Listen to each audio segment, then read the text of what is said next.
안녕하세요. 저는 30대 중반 여자입니다. 사람의 본성은 태어날 때부터 타고난 건지 이번에 경험하게 된 일들이 저에게 상당한 충격을 안겨 주었습니다. 남편과 결혼 생활한 지 5년 정도 되었는데요. 몇 달 전에 아주버님이 40대의 늦은 결혼식을 올렸어요. 워낙 일이 바빠서 정신없이 살아오시다가 좋은 여자를 만나 결혼에 골인하셨죠. 그렇게 저에게는 형님이 생기게 되었지만 여기에서 예상치 못한 문제가 터지고 말았습니다. 겉으론 온갖 착한 척은 다 하더니 저와 단둘이 있을 때마다 형님의 본성이 나오고 있었어요. 저는 그런 모습을 더 이상 보고 싶지 않아 어쩔 수 없는 결정을 할 수밖에 없었습니다. 동서는 결혼 생활 마음에 들어? 나는 솔직히 시댁 왕래하는 거 별로 안 좋아하거든. 괜히 가식적인 모습이나 보여줘야 하고 은근히 신경 쓰이는 것들이 많아서 긴장도 되는데 스트레스까지 받는다니까. 사람이 살면서 제일 안 좋은 게 뭔지 알아? 스트레스가 만병의 근원이라고 그랬어. 먹는 것 때문에 몸에서 문제가 생기는 것보다 스트레스로 인해 암에 걸릴 확률이 상당히 높다는 거야. 한 번만 사는 인생인데 최대한 오래 살면서 인생을 즐겨야 하는데 요즘 들어 그이랑 결혼하고 나서 시댁에 자주 모임이 생기다 보니 신경이 너무 많이 쓰이네. 동서는 이런 결혼 생활 어떻게 버티면서 살아왔어? 정말 대단한 것 같아. 아, 그래요? 저는 크게 스트레스 받은 적이 없어서 잘 모르겠어요. 시부모님께서 저를 딸처럼 항상 잘 챙겨주시거든요. 어떻게 받아들이냐에 따라 상황이 달라지는 거 아닐까요? 저는 결혼 생활 5년 차인데도 시댁에 올 때면 항상 즐거운 일만 생기는걸요?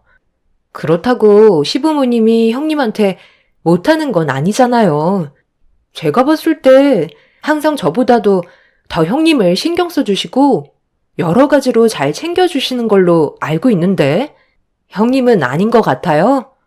시부모님 마음도 따뜻하고 정말 좋으신 분들이세요. 유쾌하신 부분도 있고 편견 없이 대해주셔서 편할 때도 많아요. 아니, 동서는 사람이 왜 이렇게 재미가 없어? 내가 험담을 하는 게 아니라 이런 생활들이 힘들다는 거야. 여기에서 내 속마음 터놓을 사람이 동서 말고 누가 있어? 나는 결혼한 지 얼마 안 됐잖아. 그래서 여러 가지로 도움받을 수 있는 게 있을까 해서 따로 얘기 좀 하자고 했던 거지. 동서는 보기와 다르게 좀 꽉 막힌 성격을 가지고 있는 것 같네? 동서는 시댁 집안 식구들한테 꽉 잡혀 사는 것 같아. 어머님이 말 한마디 하면 깍듯하게 시키는 건 뭐든 다 하는 것 같은데 그런 것들이 계속해서 반복이 되면 나중엔 모든 걸 당연시하게 생각한다니까.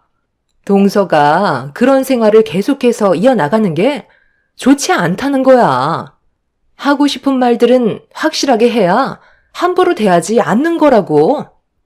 어머님이 어려운 거 시키는 것도 아닌데 젊은 제가 움직이는 건 당연한 거죠. 무릎도 안 좋으셔서 잘 걷지 못하시는데 어머님이 시킨 걸 안 할 수는 없잖아요. 형님이 저에게 무슨 말씀을 원하시는지 대충 알 수 있을 것 같아요. 제가 같이 맞장구 치면서 시댁 험담해 주길 원하는 거죠? 형님 결혼한 지 이제 몇 달밖에 안 됐는데 벌써부터 사소한 거에 대해 불만을 가지시면 나중엔 어떡하려고 그래요. 최대한 좋게 생각하시는 게 정신건강에도 좋은 거죠. 저도 처음 시집와서 적응 기간이 필요했었는데 시부모님 뵐수록 정말 따뜻한 분들이라는 걸 느낄 수 있었어요. 형님도 차차 적응되실 거예요. 좋게 생각하세요. 제가 서둘러 자리를 피하자 형님의 얼굴은 일그러진 상태로 저를 바라보고 있었어요. 계속해서 얘기해봤자 좋은 말은 나오지 않을 것 같아 자리를 피하게 되었던 거죠. 최대한 좋은 쪽으로 새 식구가 된 형님과의 좋은 관계를 유지하고 싶었는데 단둘이 있을 때면 어김없이 나오는 형님의 안 좋은 성격은 오히려 저에게 스트레스로 다가오고 있었어요. 하지만 성격을 고치지 못하시는 건지 아니면 제 말을 무시하는 건지 다시 한번 시댁에서 모임을 가진 적이 있었는데 즐겁게 식사를 끝내고 과일 준비를 위해 형님과 단둘이 주방에 있게 되는 상황이 만들어졌었어요. 그런데 형님은 어김없이 저에게 시댁 식구들의 험담을 늘어놓고 있었습니다. 끊임없이 자기가 생각하는 불만들을 늘어놓고 있는데 점점 지나치는 형님의 태도에 참고 참았던 화가 결국 터지고 말았었죠. 세상에. 동서는 음식이 입맛에 맞았어?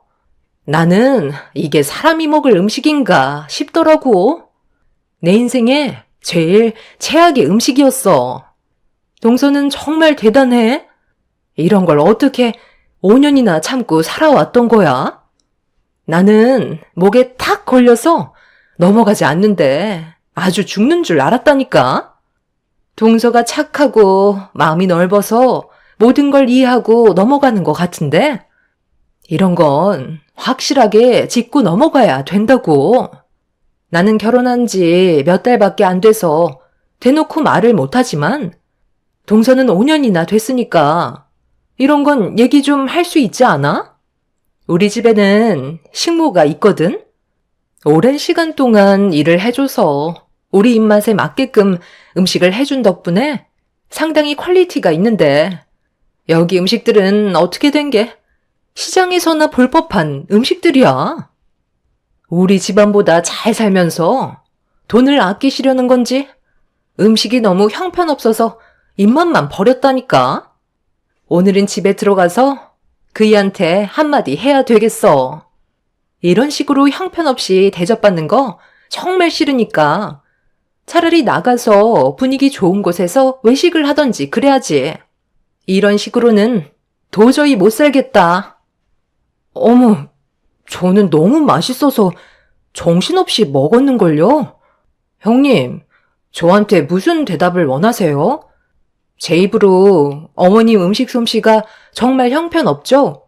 저도 5년 동안 어머님이 만들어주신 음식 모임이 있을 때마다 먹고는 있는데 아직까지 적응이 안 된다니까요? 이런 말을 원하시는 거예요?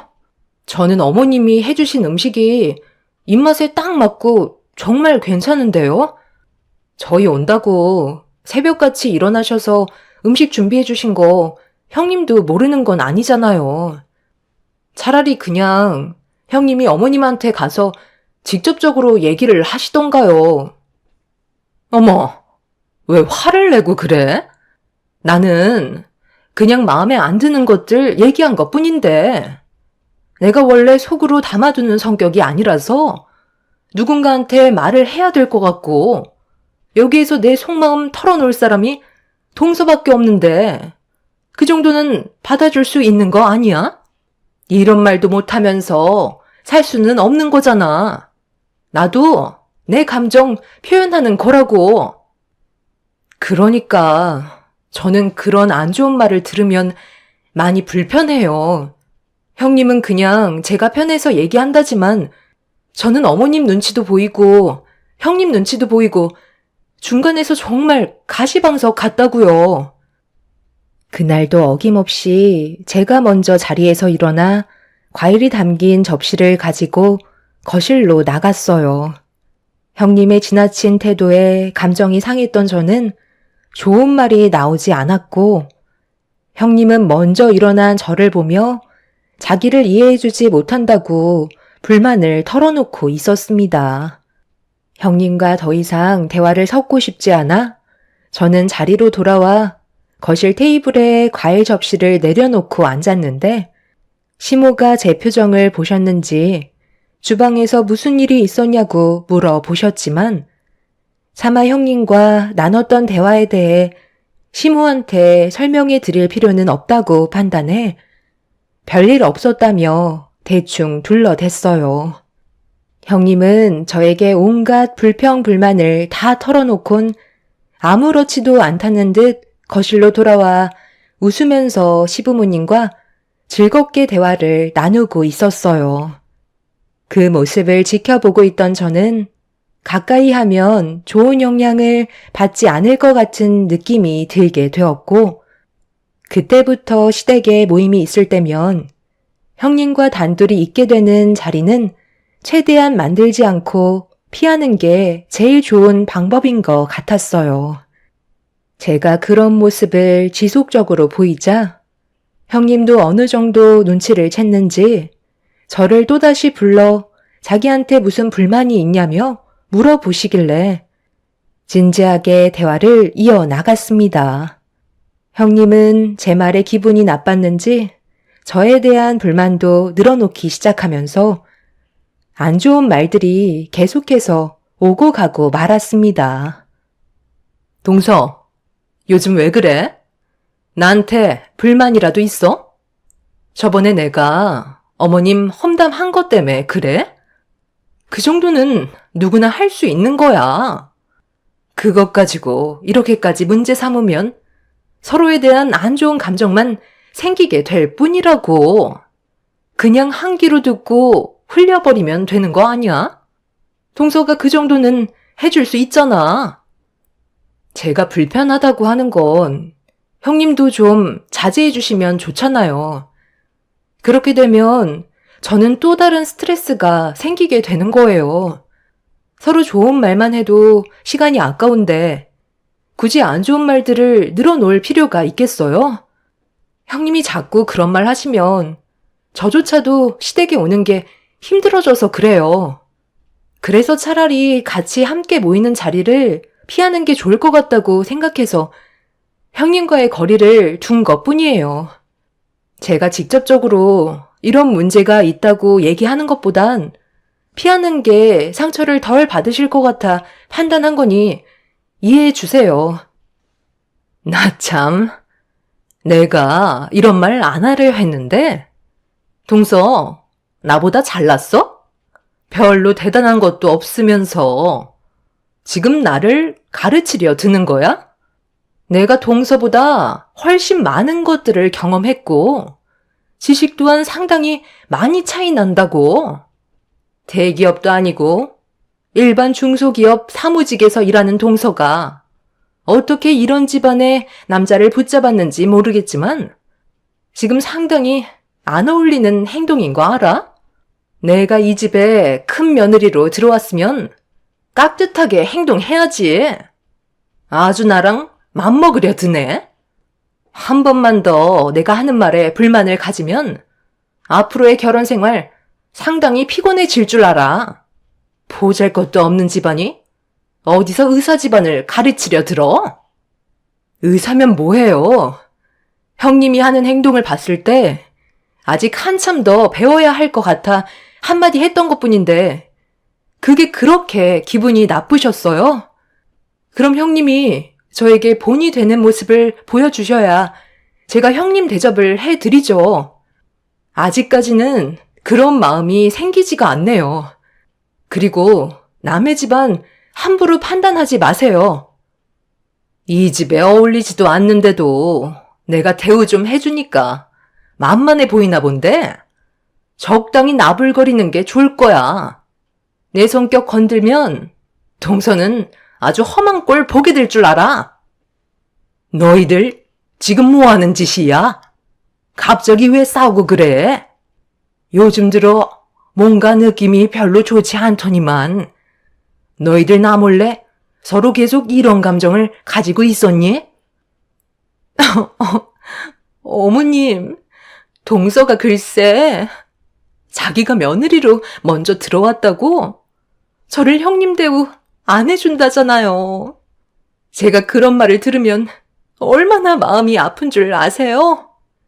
저는 동서랑 잘 지내고 싶은 마음에 계속 접근하려 했는데 동서는 그런 저를 무시하고 가르치려 들고 똑바로 행동하라면서 어머님 안 보실 때 온갖 막말을 늘어놓았다고요. 결혼 생활이 이렇게 힘든 줄 몰랐어요. 어머님한테만 이쁨 받으면 되는 줄 알았는데 먼저 시집온 동서한테까지 잘 보여야 하나 봐요. 형님의 이중적인 성격에 당황한 저는 아무 말도 하지 못하고 있었습니다. 저에게는 시모의 온갖 험담을 다 하더니 앞에서는 오히려 가식적인 모습을 보여주고 있는 형님의 행동들이 너무 당황스러워 쳐다만 보고 있었는데 시모는 형님이 보는 앞에서 저에게 화를 내기보단 저를 따로 방으로 데리고 가셨어요. 네가 그런 성격이 아니라는 거 나는 잘 알고 있다. 우리가 함께 생활해 온 지 벌써 5년이 넘었는데 내가 그 정도도 모르겠니? 도대체 뭐가 문제야? 네가 이렇게까지 얼굴 붉히면서 화를 낸 적이 단 한 번도 없었잖아. 앞으로 서로 계속 얼굴 보면서 지내야 할 텐데 오해가 있으면 풀어야 하지 않겠소? 모든 것들을 어머님께 말을 할 수가 없어요. 좋은 대화도 아니었는데 어머님까지 상처받는 건 원하지 않거든요. 형님은 겉과 속이 전혀 다른 사람이에요. 이중적인 모습을 보고 너무 많이 놀랐었어요. 방금 형님이 어머님한테 저에 대해 얘기한 것들 전부 다 거짓이에요. 겉으론 아닌 척하지만 속으론 다른 생각을 가지고 있는 사람이라고요. 아무래도 아주버님이 결혼을 잘못한 것 같아요. 의사 집안이라고 해서 모든 사람들이 학식에 맞는 좋은 성격을 가지고 있는 건 아닌가 봐요. 제가 봤을 때 형님은 지금 진짜 성격을 최대한 많이 숨기고 있는 것 같아 보여요. 결혼한 지 얼마 되지 않았기 때문에 아무래도 그렇겠죠. 정말 큰 며느리가 방금 나한테 했던 말들이 전부 거짓이었다는 거야? 아니 세상에. 일단 좀 더 지켜보도록 하마. 정말 우리 집안에 문제를 일으킬 정도로 안 좋은 성격을 가지고 있다면 내 큰아들한테도 이 사실을 알려야 하지 않겠니? 만약 단둘이 있게 되는 시간이 주어진다면 최대한 많은 것들을 녹음해 두고 기회를 엿보는 게 좋을 것 같으니 무슨 일이 있을 때마다 나한테 전부 다 알려줘라. 잘못 들어온 돌을 빼내는 것도 내 역할이니 더 오랜 시간이 걸리기 전에 해결 방법을 찾는 게 좋을 것 같다. 내가 봤을 때 큰며느리는 삭삭하니 성격도 참 좋아 보이더구만. 그 뒤에 진짜 본성이 있었구나. 일단 한 번만 더 지켜보자. 시모는 제가 남을 함부로 대하는 사람이 아니라는 걸 잘 알고 계셨는지 따로 부르셔서 어떤 상황이었는지 물어보셨죠. 시모에게 형님이 저에게 했던 말들을 전부 다 털어놓고 싶었지만 시모가 상처를 받게 될까봐 최대한 침착하게 풀어나가면서 형님이 어떤 사람인지에 대해 설명드리게 되었어요. 그렇게 한참 동안 대화를 나눈 뒤에 거실로 나오자 형님은 기다렸다는 듯 시모에게 달려가 자기는 정말 억울하다면서 눈시울까지 붉어지는 모습을 보여주고 있었습니다. 그런 모습에 상당히 화가 났지만 제가 할 수 있는 건 최대한 참는 거였고 나중에 있을 기회를 놓치지 않으려 시모가 시키는 대로 침착하게 행동할 수밖에 없었습니다. 그날 이후 형님과 저는 한동안 함께 붙어있는 시간을 만들지 않았고 서로 거리를 두면서 기본적인 관계만 유지하고 있었는데 어느 날 시모와 함께 병원에서 봉사활동을 하던 도중에 예상치 못한 상황이 발생이 되고 말았습니다. 최근 들어 시모도 그렇고 저도 일이 바빠 매달 한 번씩 하던 봉사를 2달 만에 처음으로 하게 되었는데 시모와 저는 항상 주방에서 일을 했었어요. 그리고 배식까지 담당했었죠.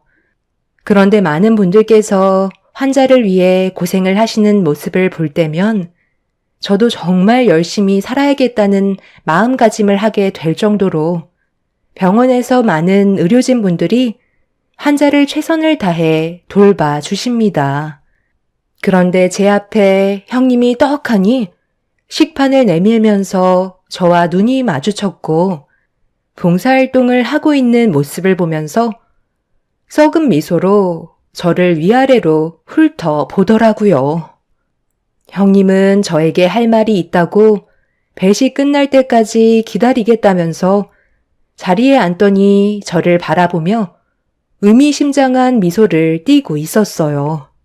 별로 마주하고 싶지 않았지만 형님이 왜 이 병원에 있는지 저도 궁금했던 터라 배식이 끝난 뒤에 자리에 앉아 기다리고 있는 형님을 마주 보면서 저도 자리에 앉았습니다.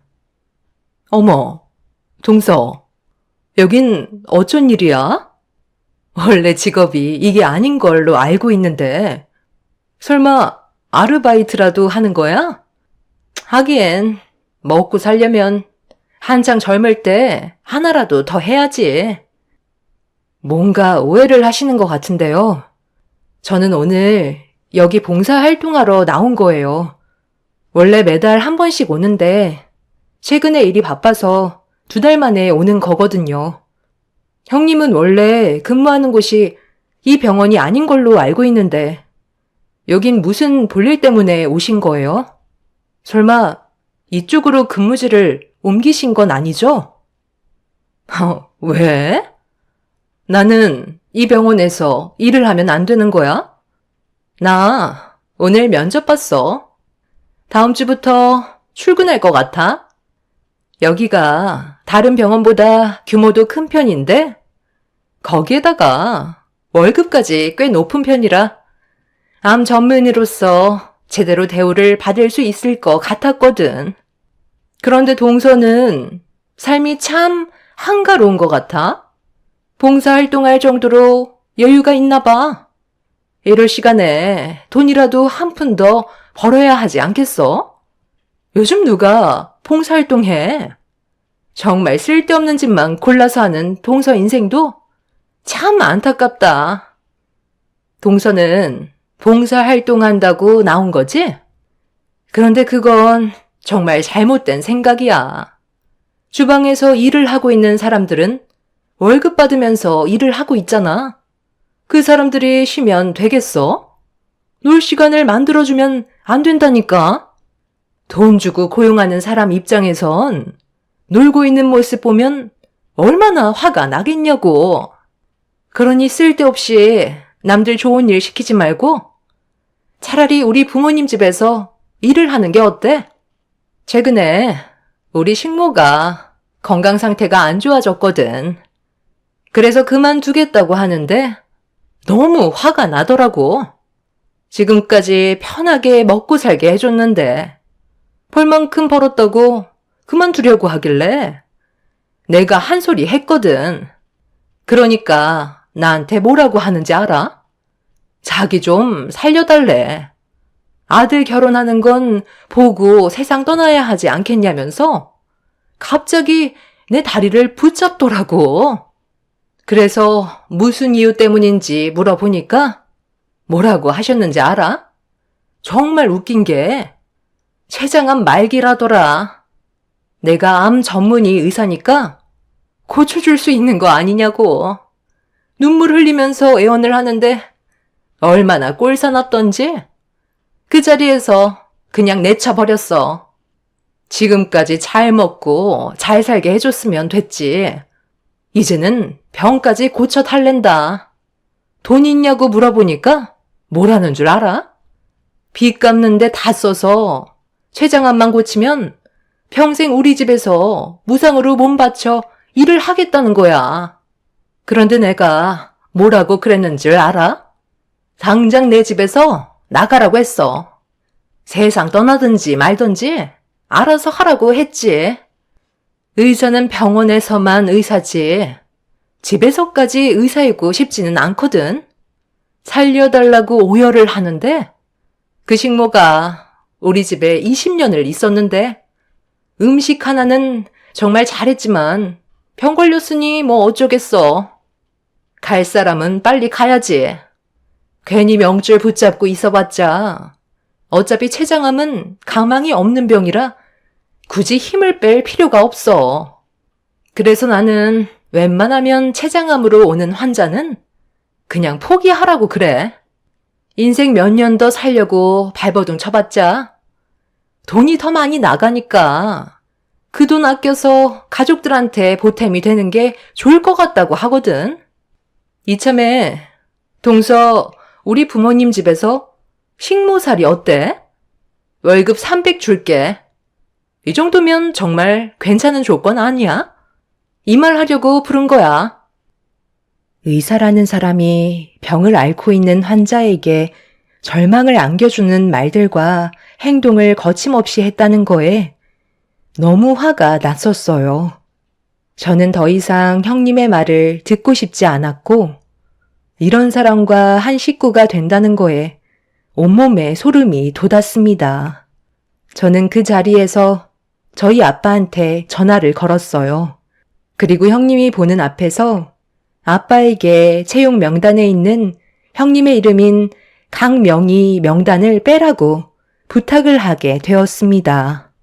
저를 빤히 쳐다보며 당황한 얼굴을 하고 있던 형님이 뭐 하는 거냐고 말을 더듬으면서 병원장이 무슨 저희 아빠냐고 웃음을 참지 못하더라고요. 그 모습을 보고 있던 저는 어이가 없었습니다. 제가 정색을 하면서 형님을 바라보자 그제서야 사태의 심각성을 알았는지 굳어진 얼굴로 저를 바라보던 순간 시모가 주방에서 일을 마치셨는지 저와 형님이 앉아있는 모습을 발견하시곤 다가오셨어요. 어머님, 동서 머리가 어떻게 됐나 봐요. 여기 병원장님이 동서의 아버님이라는데 아니잖아요. 제가 알기론 동서네는 평범한 가정에서 자라온 걸로 알고 있었는데 아니었나요? 지금 뭐가 어떻게 된 거죠? 어머님은 알고 계실 거잖아요. 동서가 지금 병원장님께 전화를 했는지 채용 명단에 있던 제 이름을 빼달라고 했다니까요. 너는 우리 집 며느리로 들어온 지 얼마 되지 않아서 아직 많은 것들을 파악하지 못했겠지만 작은 며느리는 아빠가 둘이나 된다. 우리가 왜 이 병원에서 봉사활동을 하겠니? 여기 병원장님이 작은 며느리의 양아버지다. 어렸을 적에 입양을 하셔서 성인이 될 때까지 키워주셨지. 아무런 조건 없이 며느리를 당신 딸로 생각하며 키워주셨는데 얼마나 감사하겠니? 그래서 시간이 될 때면 병원에서 봉사활동이라도 하면서 일을 도왔던 거야. 네가 알고 있는 작은 며느리의 친부도 당신 딸을 찾으려고 오랜 세월을 보내다가 겨우 찾았던 거고 며느리는 두 아버지 사이를 왕래하며 지냈었던 거다. 개인적인 집안 사정을 모두 털어놓기에는 워낙 복잡한 일들이라 며느리로 들어온 지 얼마 되지 않은 너한테 얘기하기에는 시간이 필요했던 부분인데 무슨 일이 있었던 거니? 어머님, 더 이상 할 얘기도 없어요. 형님은 아직 사람이 덜 된 것 같아요. 암 전문의 의사라면서 하는 말과 행동들은 의사로서 자질이 상당히 떨어지는 사람이더라고요. 저는 시모의 말대로 형님과 마주보고 앉았을 때 대화 내용을 녹음하고 있었어요. 그리고 녹음된 파일을 시모에게 들려주었고 형님은 얼굴이 사색이 돼선 난처한 표정을 보이고 있었습니다. 저는 두 아빠와 함께 왕래를 하며 지내고 있었어요. 갓난아기일 때 고아원에 버려졌었는데 그때 저를 입양해 주신 분이 지금의 병원장으로 계신 분이죠. 20살 때까지 보살핌을 받으며 잘 살아오고 있었는데 어느 날 처음 본 한 남성분이 저희 집에 찾아왔고 양아빠와 한참 동안 대화를 주고받으셨을 때 저를 찾아오신 분이 친아빠인 걸 알 수 있었습니다. 오랜 시간 찾아 헤맸었는데 그때 당시 친엄마가 사고로 세상을 떠남과 동시에 친할머니께서 친아빠가 저를 혼자 키우는 고생을 보고 싶지 않아 몰래 고아원에 두고 왔었다는 걸 듣게 되었었죠. 그때부터 친아빠는 저를 찾기 위해 끊임없이 노력했었고 그 결과 제가 성인이 되었을 때 만날 수 있게 되었습니다. 그렇게 양아빠와 친아빠 사이를 왕래하면서 지내왔었고 지금까지 행복하게 잘 살고 있었어요. 양아빠는 워낙 일이 바쁘셔서 얼굴 한번 뵙는 것도 쉽지 않았었죠. 친아빠는 평범한 삶을 살고 계셨고 저를 찾기 위해 홀로 살아온 세월이 길어지시면서 재혼을 하지 못하신 상태로 지내셨기 때문에 친아빠와 함께 보내는 시간이 점점 더 많은 비중을 차지하게 되었고 형님은 친아빠의 얼굴을 먼저 봤었기 때문에 양아빠의 존재를 알고 있지 못했었죠. 결혼한 지 얼마 되지 않은 형님한테 저희 집안 사정을 전부 얘기하고 싶지 않았어요. 그리고 시댁 집안 식구들 또한 제 집안 사정을 함부로 얘기하지 않았죠. 제 입으로 모든 걸 얘기할 때까지 기다려 주셨습니다. 그래서 형님은 병원장으로 계신 저희 양아빠의 존재를 알 수 없었고 그런 상황 속에 저에게 거침없이 막말을 뱉으면서 후회되는 길을 걷고 있던 거였죠. 양아빠는 무슨 상황인지 저에게 침착하게 물어보시길래 형님의 실체가 담겨있는 녹음된 내용에 대해 전부 다 들려드렸고 의사의 자질을 갖추지 못한 형님의 행동을 아빠는 받아들일 수 없다며 형님을 채용 명단에서 제외를 시켰습니다. 그리고 이 문제로 시모 또한 상당히 심각하게 생각을 하고 계셨어요. 형님은 본심이 아니라고 했었지만 누가 봐도 형님은 인간 이하로밖에 안 보였었죠.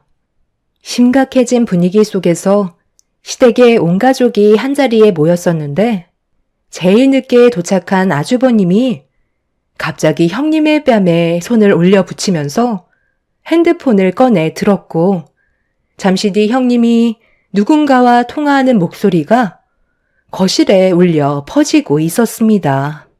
그리고 온 가족이 경악을 하고 말았죠. 뭐? 어머님이나 아버님이 암에 걸리면? 무슨 말을 더 해주겠어. 그냥 가망 없습니다가 최고지. 쓸데없이 고치려고 들쑤셔봤자 좋아지기는커녕 오히려 힘만 빠진다니까. 내가 암 전문의 의사인데 내 말을 믿지 누구 말을 믿겠어? 어느 정도 신용은 하겠지만 살리겠다고 모든 걸 쏟아붓지는 않겠다는 거야. 너도 알지? 내가 시댁에 가는 걸 얼마나 싫어하냐? 가식 떠는 것도 얼마나 짜증이 나는데.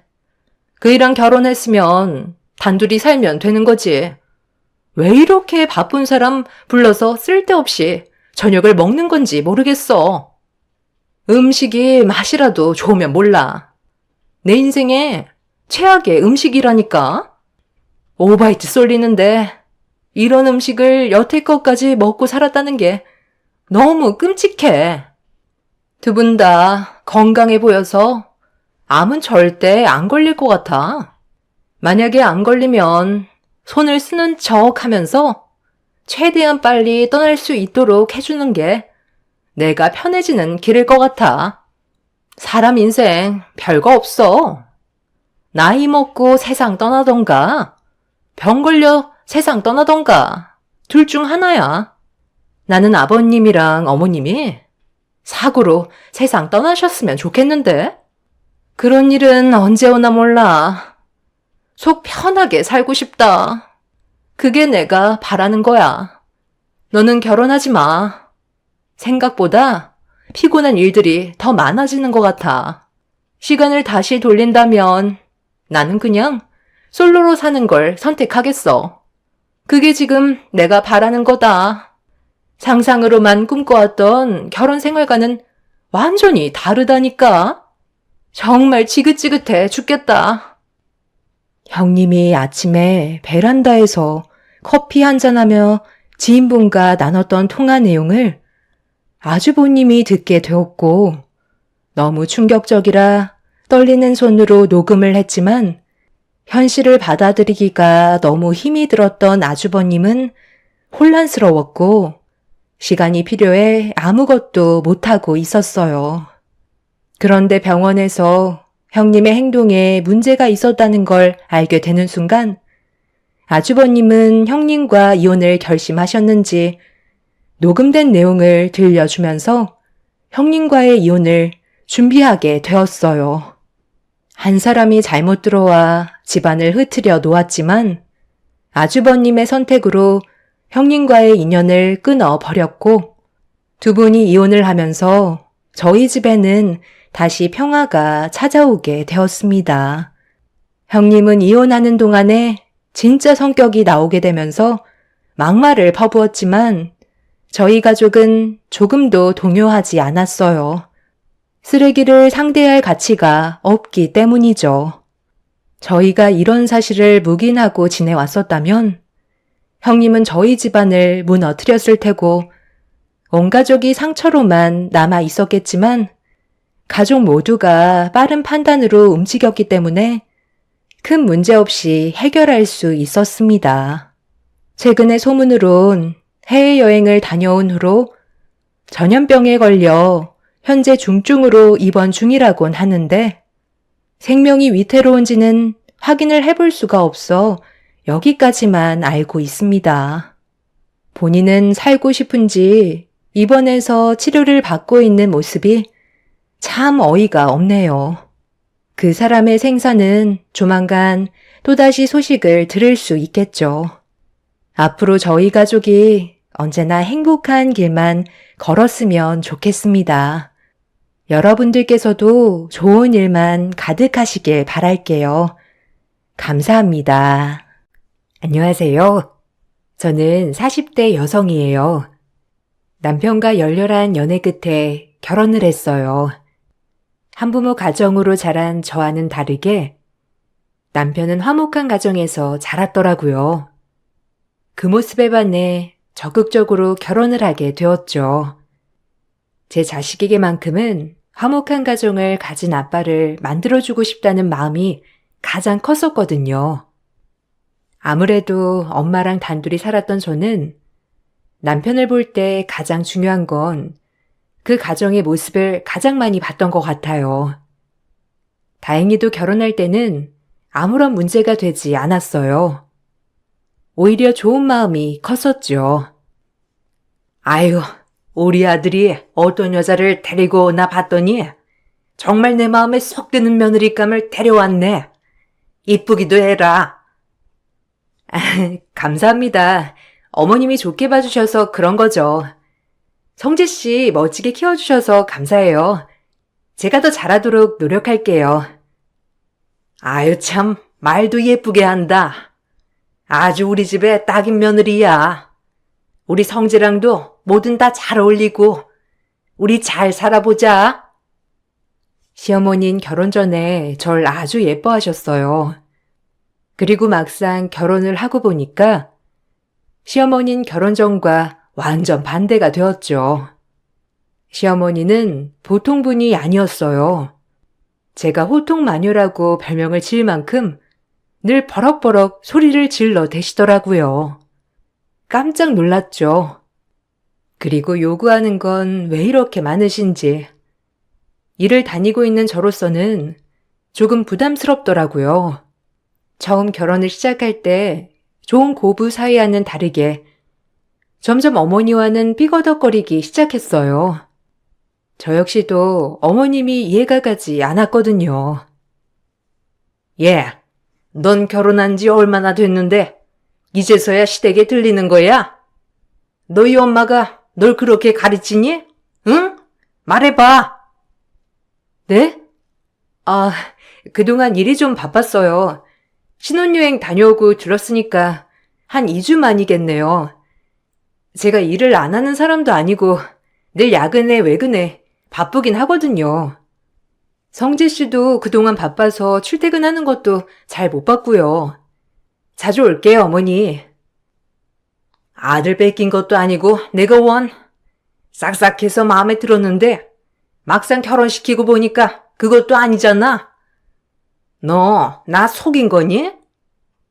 아니요. 무슨 말씀을 그렇게 하세요. 제가 뭐 노는 사람이 아니니까 매번 올 수는 없는 거죠. 자주 오도록 할게요.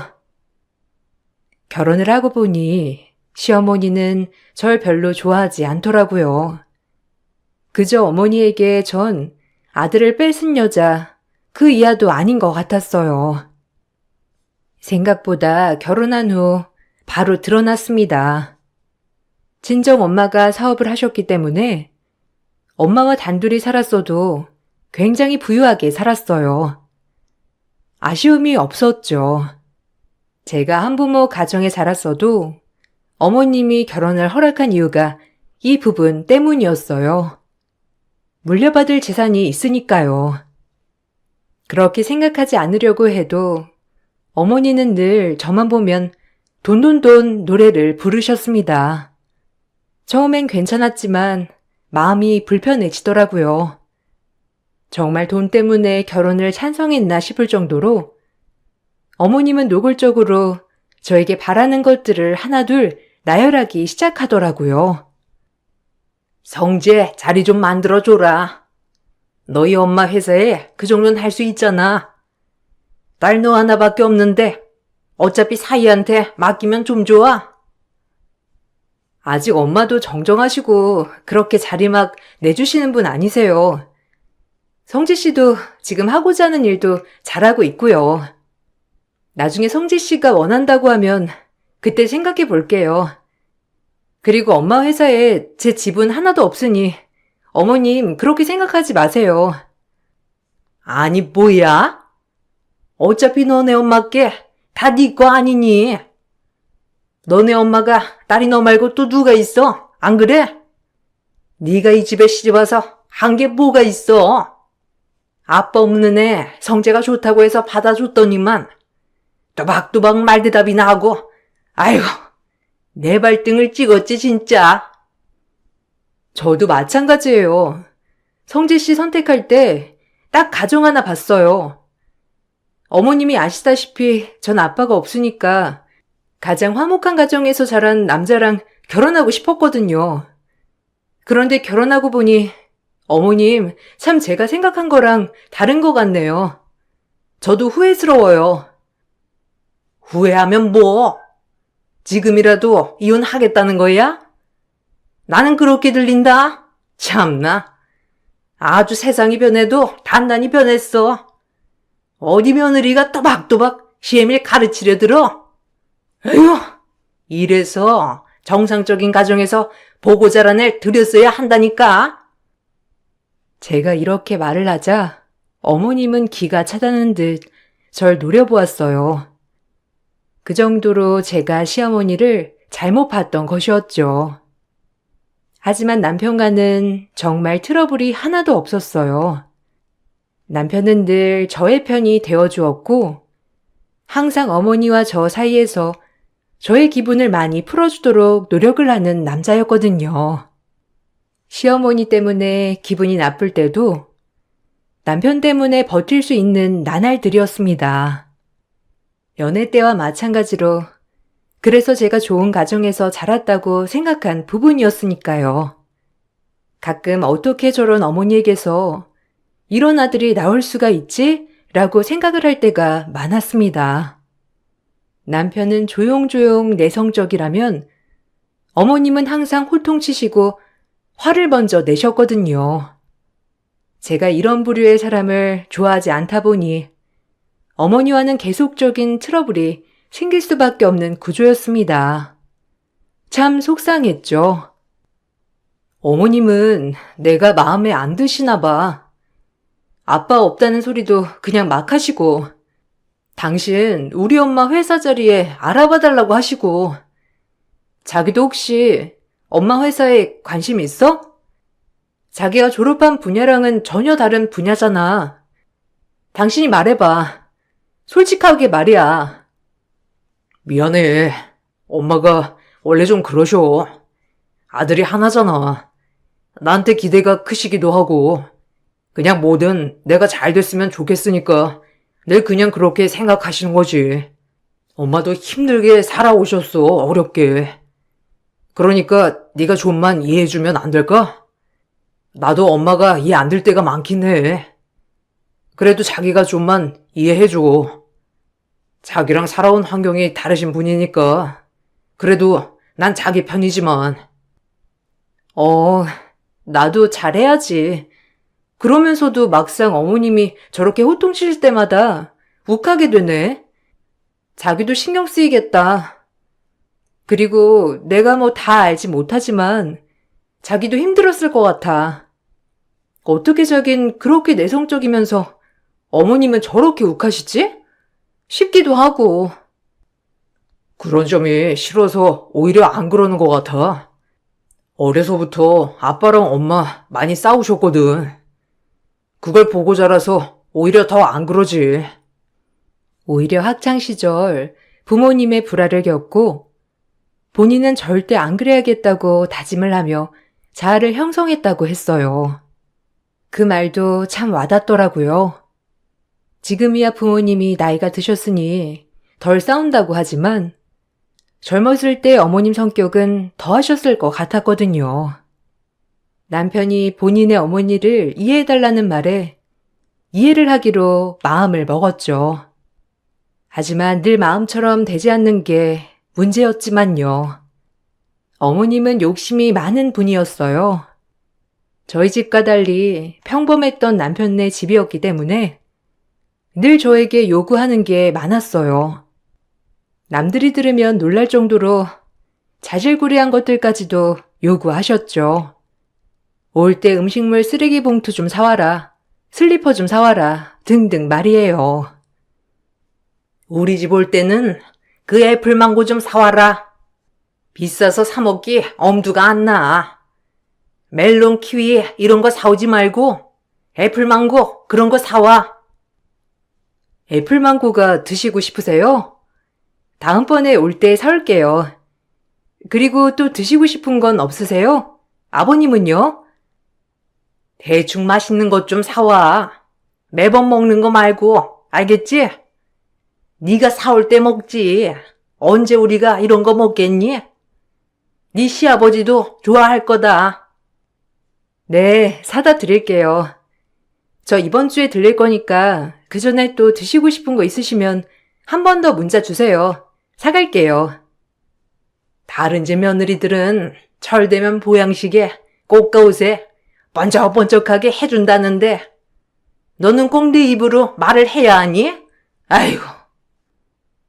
제 주변 사람들과 비교를 해봐도 이렇게 저에게 짜잘짜잘하게 요구하는 시어머니는 처음이라고 하더라고요. 그래도 저도 주는 거에 기쁨을 주는 사람이다 보니 시어머니가 요구하는 것에 대해서 즉각적으로 다 반응해 드렸습니다. 막상 사드리면 잘 드시곤 하였거든요. 그렇게 제 결혼 생활은 이런 식으로 유지가 되었죠. 철없는 시어머니와 무뚝뚝한 시아버지, 그리고 자상한 남편, 그냥 이렇게 정의하기로 하였어요. 가끔 시어머니의 말도 안 되는 것들을 요구하는 상황이 굉장히 많았지만 잘 이겨내고 있었죠. 애플망고 사왔니? 아, 왜 이렇게 늦게 와? 일도 6시에 끝난다며. 지금 7시가 넘었는데 너도 참 빨리빨리 다닐 것이지. 어머님 드시고 싶은 거 많으셔서 제가 장 보느라 늦은 거예요. 회사 끝나고 바로 왔고요. 지금 망고 드실 거죠? 하여간 꼬박꼬박 말대답 안 하나 했다. 어쩌다 저렇게 되바라진 며느리를 받았을까? 내가 아휴, 내 팔자지 이게. 어머님이 저렇게 말씀하실 때마다 욱하는 마음이 목 끝까지 차올랐지만 참는 경우도 굉장히 많았어요. 매번 싸울 순 없으니까요. 다른 건 다 괜찮았지만 남편과 제가 결혼해서 본인이 후회한다는 뉘앙스는 잘 못 참겠더라고요. 항상 속았다는 식으로 어머님은 표현하기도 했으니까요. 저도 정말 하고 싶은 말이 많았지만 또 싸움이 될까봐 참았습니다. 오히려 속았다면 제가 더 속은 느낌이었거든요. 어머님은 그 정도로 늘 저에게 막말을 하시면서 저의 군기를 잡으려고 했어요. 힘들었죠. 결혼 전엔 살랑살랑 비위도 잘 맞추던 애가 어쩜 이렇게 말대꾸도 꼬박꼬박하고. 너 요리나 제대로 하니? 그냥 기본은 하죠. 성재 씨도 입맛이 순한 편이니까 해주는 거 다 잘 먹고요. 성재 씨도 굉장히 잘하던데요, 요리는. 뭐야? 너 성재 요리 시키니? 우리 아들 내가 그런 거 시키라고 결혼시켰는 줄 알아? 너 혹시 우리 성재 무시하니? 너네 집 돈 좀 있다고 우리 아들 무시하는 거야 뭐야? 어디 감히 성재한테 그런 걸 시켜? 내가 우리 아들을 어떻게 키웠는데? 이래서 본대 없이 자랐다고 하는 거다. 아빠가 없으니 집안의 가장이란 기강을 알겠어? 아휴, 분해 정말. 돈 많은 집 딸이라고 해서 좋았더니 뭐 하나 도움 준 거 하나도 없고 그저 지밖에 모르고. 진짜 속상하다. 지겨워 정말. 넌 예쁘게 보려야 볼 수가 없다. 어머님, 그만 좀 하세요. 저도 진짜 참고 있어요. 매번 드시고 싶은 거 사달라는 거 다 사드리지 않나요? 뭘 더 바라시는 거예요? 지금 저희 집 재산 하나 떼서 성지 씨 앞으로 해놓길 바라시는 거예요? 그거 완전 도둑놈 심보 아닌가요? 아, 기막혀 정말. 어머님은 저한테 뭘 해주셨는데요? 결혼할 때 뭐 하나 해주신 거 있어요? 지금 성재 씨랑 살고 있는 집도 저희 엄마가 해준 거잖아요. 그렇게 질러버리고 집을 나왔어요.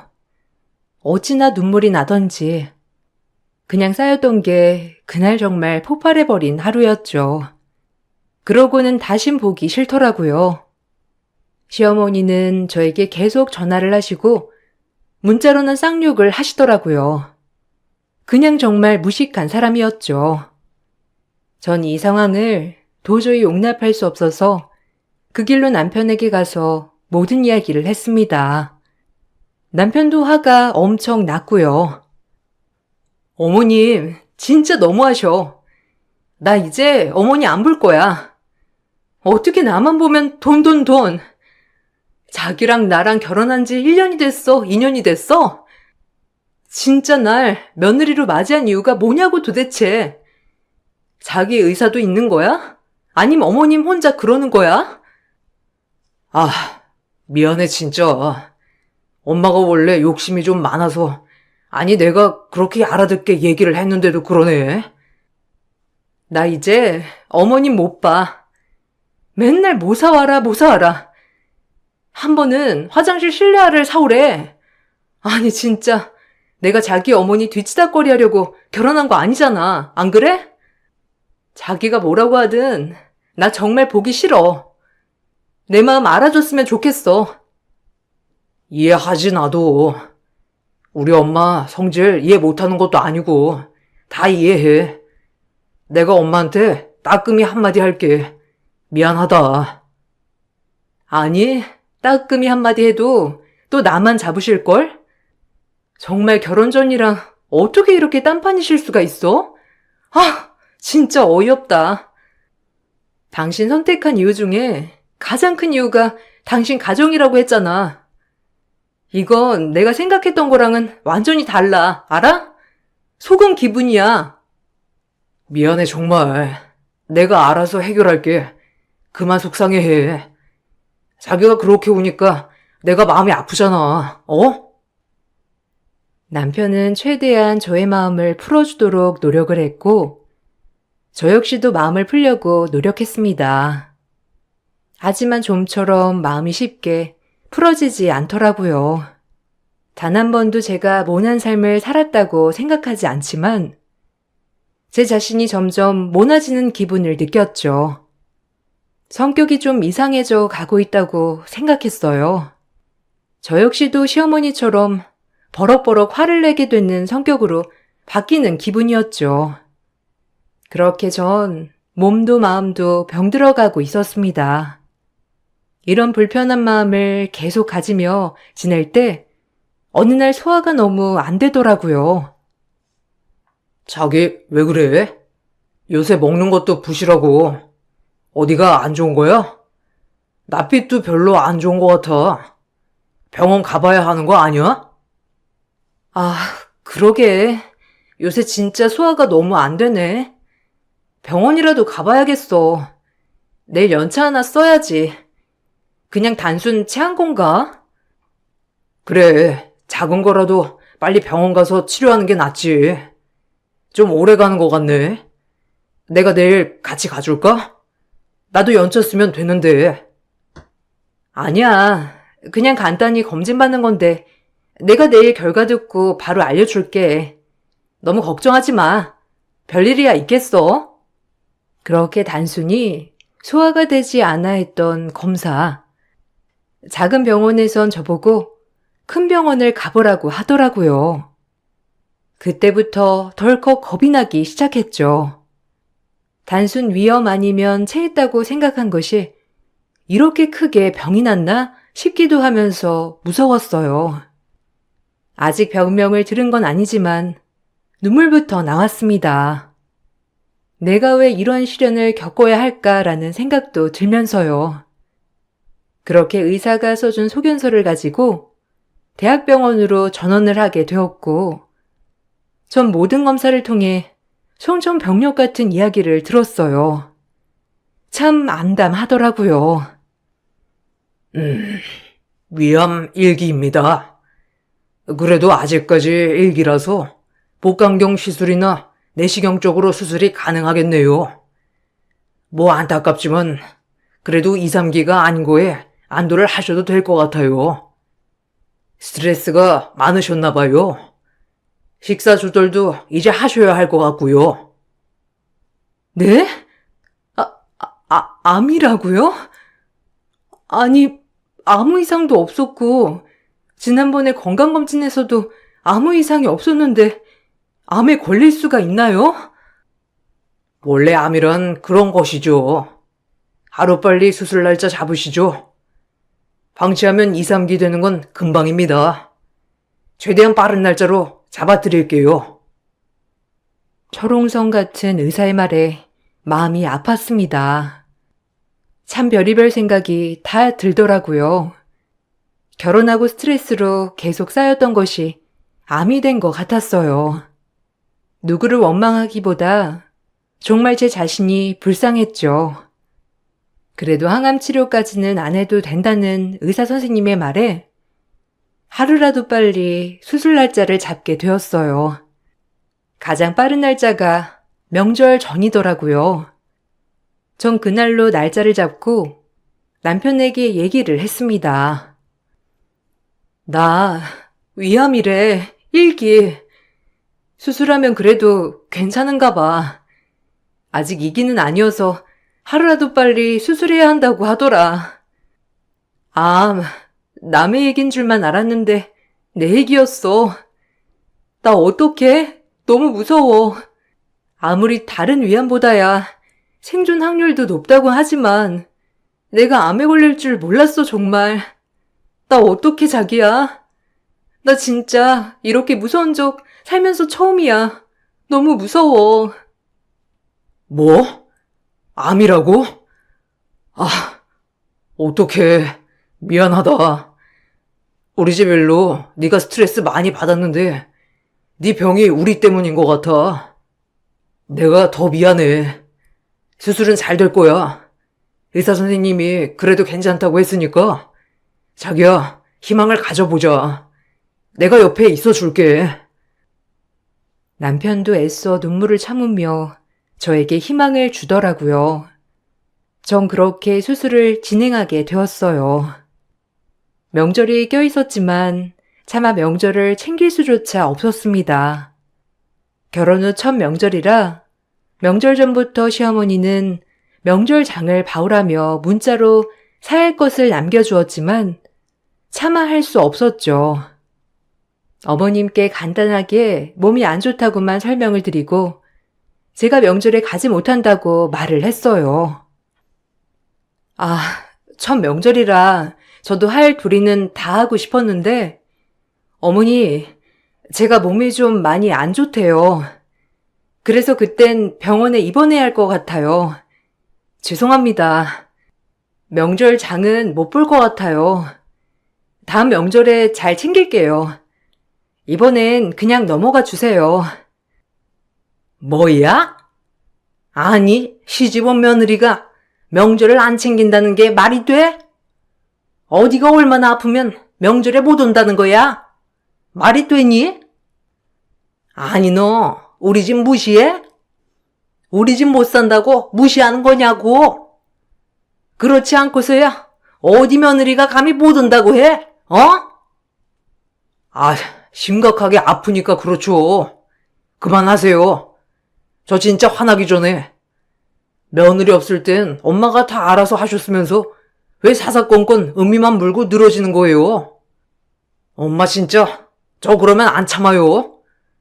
그냥 아파서 못 오는 거니까 그렇게 아세요. 시어머니는 대번에 길길이 날뛰었지만 남편이 엄청 화를 내는 바람에 더 이상 언급은 없더라고요. 남편도 제 몸이 이 지경이 되자 이제서야 사태의 심각성을 느꼈는지 가운데서 많이 실드를 쳐주더라고요. 그렇게 전 병원에 입원을 하게 되었습니다. 인생 첫 수술이라 무섭고 겁이 났지만 이제 내가 내 마음을 다스려야겠다는 생각으로 꾹 참았어요. 마음을 편하게 먹었죠. 친정 엄마도 제가 수술 받는다는 사실을 알고 많이 걱정하고 슬퍼하시더라고요. 엄마가 속상할까봐 모든 사실은 말을 하지 않았지만 내심 알고 있는 눈치였고요. 남편은 하도 어머님이 병원이랑 병동을 물어보자 어쩔 수 없이 얘기해 드렸다고 해요. 엄마가 하도 물으셔서 병원 말씀드렸어. 내심 마음에 걸리셨나 봐. 그래도 아프다고 하니까 걱정되시나 보더라고. 그래. 잘했어. 어머님도 마음이 안 좋겠지. 내가 내 스트레스를 다스리지 못한 거지 뭐. 아휴, 멘탈 좀 잘 다스려야 하는데. 아니야. 넌 잘못 없어. 내가 진짜 미안하지. 너 괜히 아프게 한 것 같아서 다 내 잘못 같아. 내가 진짜 잘할게. 그러니까 수술 잘 받고 우리 행복하게 살자. 내가 너 이제 아프지 않게 해줄 거야. 진작 이랬어야 했는데 미안해 정말. 잘할게. 오히려 어머님이 이렇게 병동까지 물으시니 제 걱정이 많이 되어서 그런가? 라는 고마운 마음이 들더라고요. 그래도 미운 며느리 아프다며 병원이랑 병실까지 다 물으시고 병문안 오시려나 보다 하는 마음 말이에요. 그렇게 전 수술을 들어갔습니다. 장장 4시간에 걸친 수술이 끝났어요. 회복 과정에서 좀 통증이 많았지만 눈을 떠보니 엄마와 남편이 제 곁을 지켜주고 있더라고요. 아이고 이거사. 말을 하지. 그동안 얼마나 힘들었길래 네가 암에 걸려. 내가 얼마나 놀랬는 줄 알아? 미안해, 엄마. 그래도 잘 돼서 다행이다. 아직 1기라 안심해도 된대, 의사 선생님이. 그러니까 너무 걱정 마. 죄송합니다, 장모님. 제가 은미 더 챙겼어야 했는데 앞으로 제가 더 잘 챙기고 지켜줄게요. 그러니까 너무 걱정 마세요.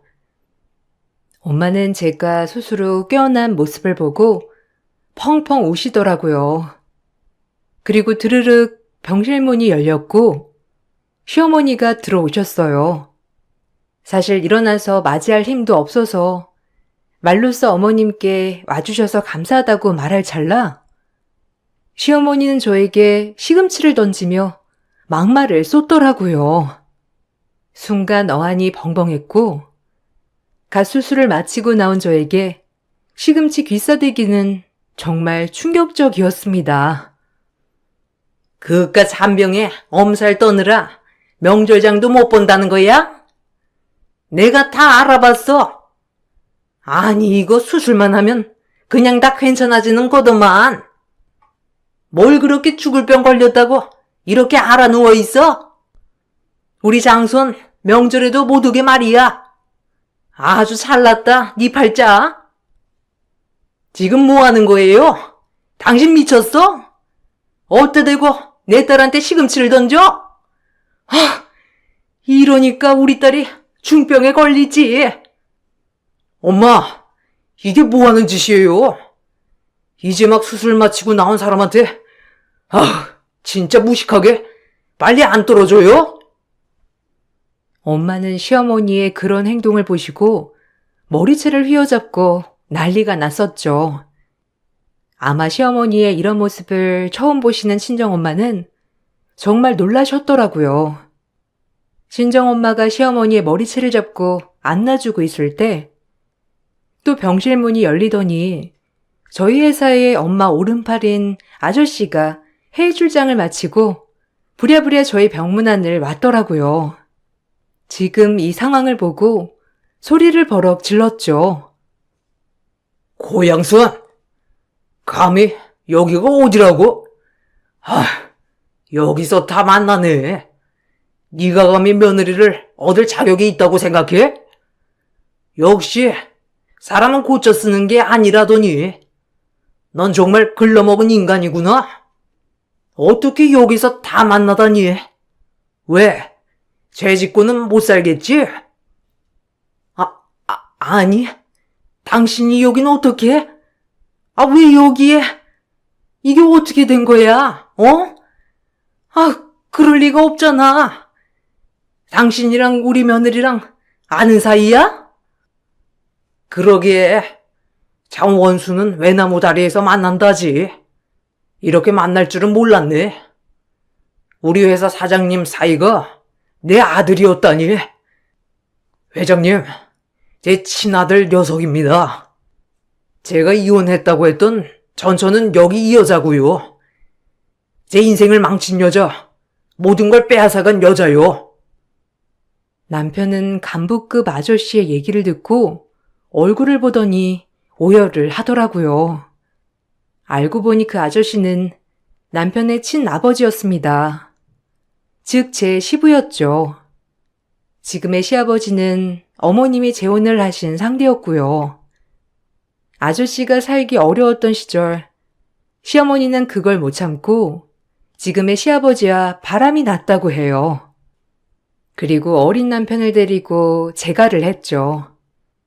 아저씨는 시어머니가 바람난 걸 모두 알았지만 가진 것도 없었고 시어머니는 그대로 아저씨의 하나 남은 선산마저 홀랑 팔아버리고 새 시집을 갔다고 했어요. 아무것도 남지 않은 아저씨는 그저 아들이 잘 살길 바라는 마음에 선산을 다시 뺏어오지 않았다고 했고요.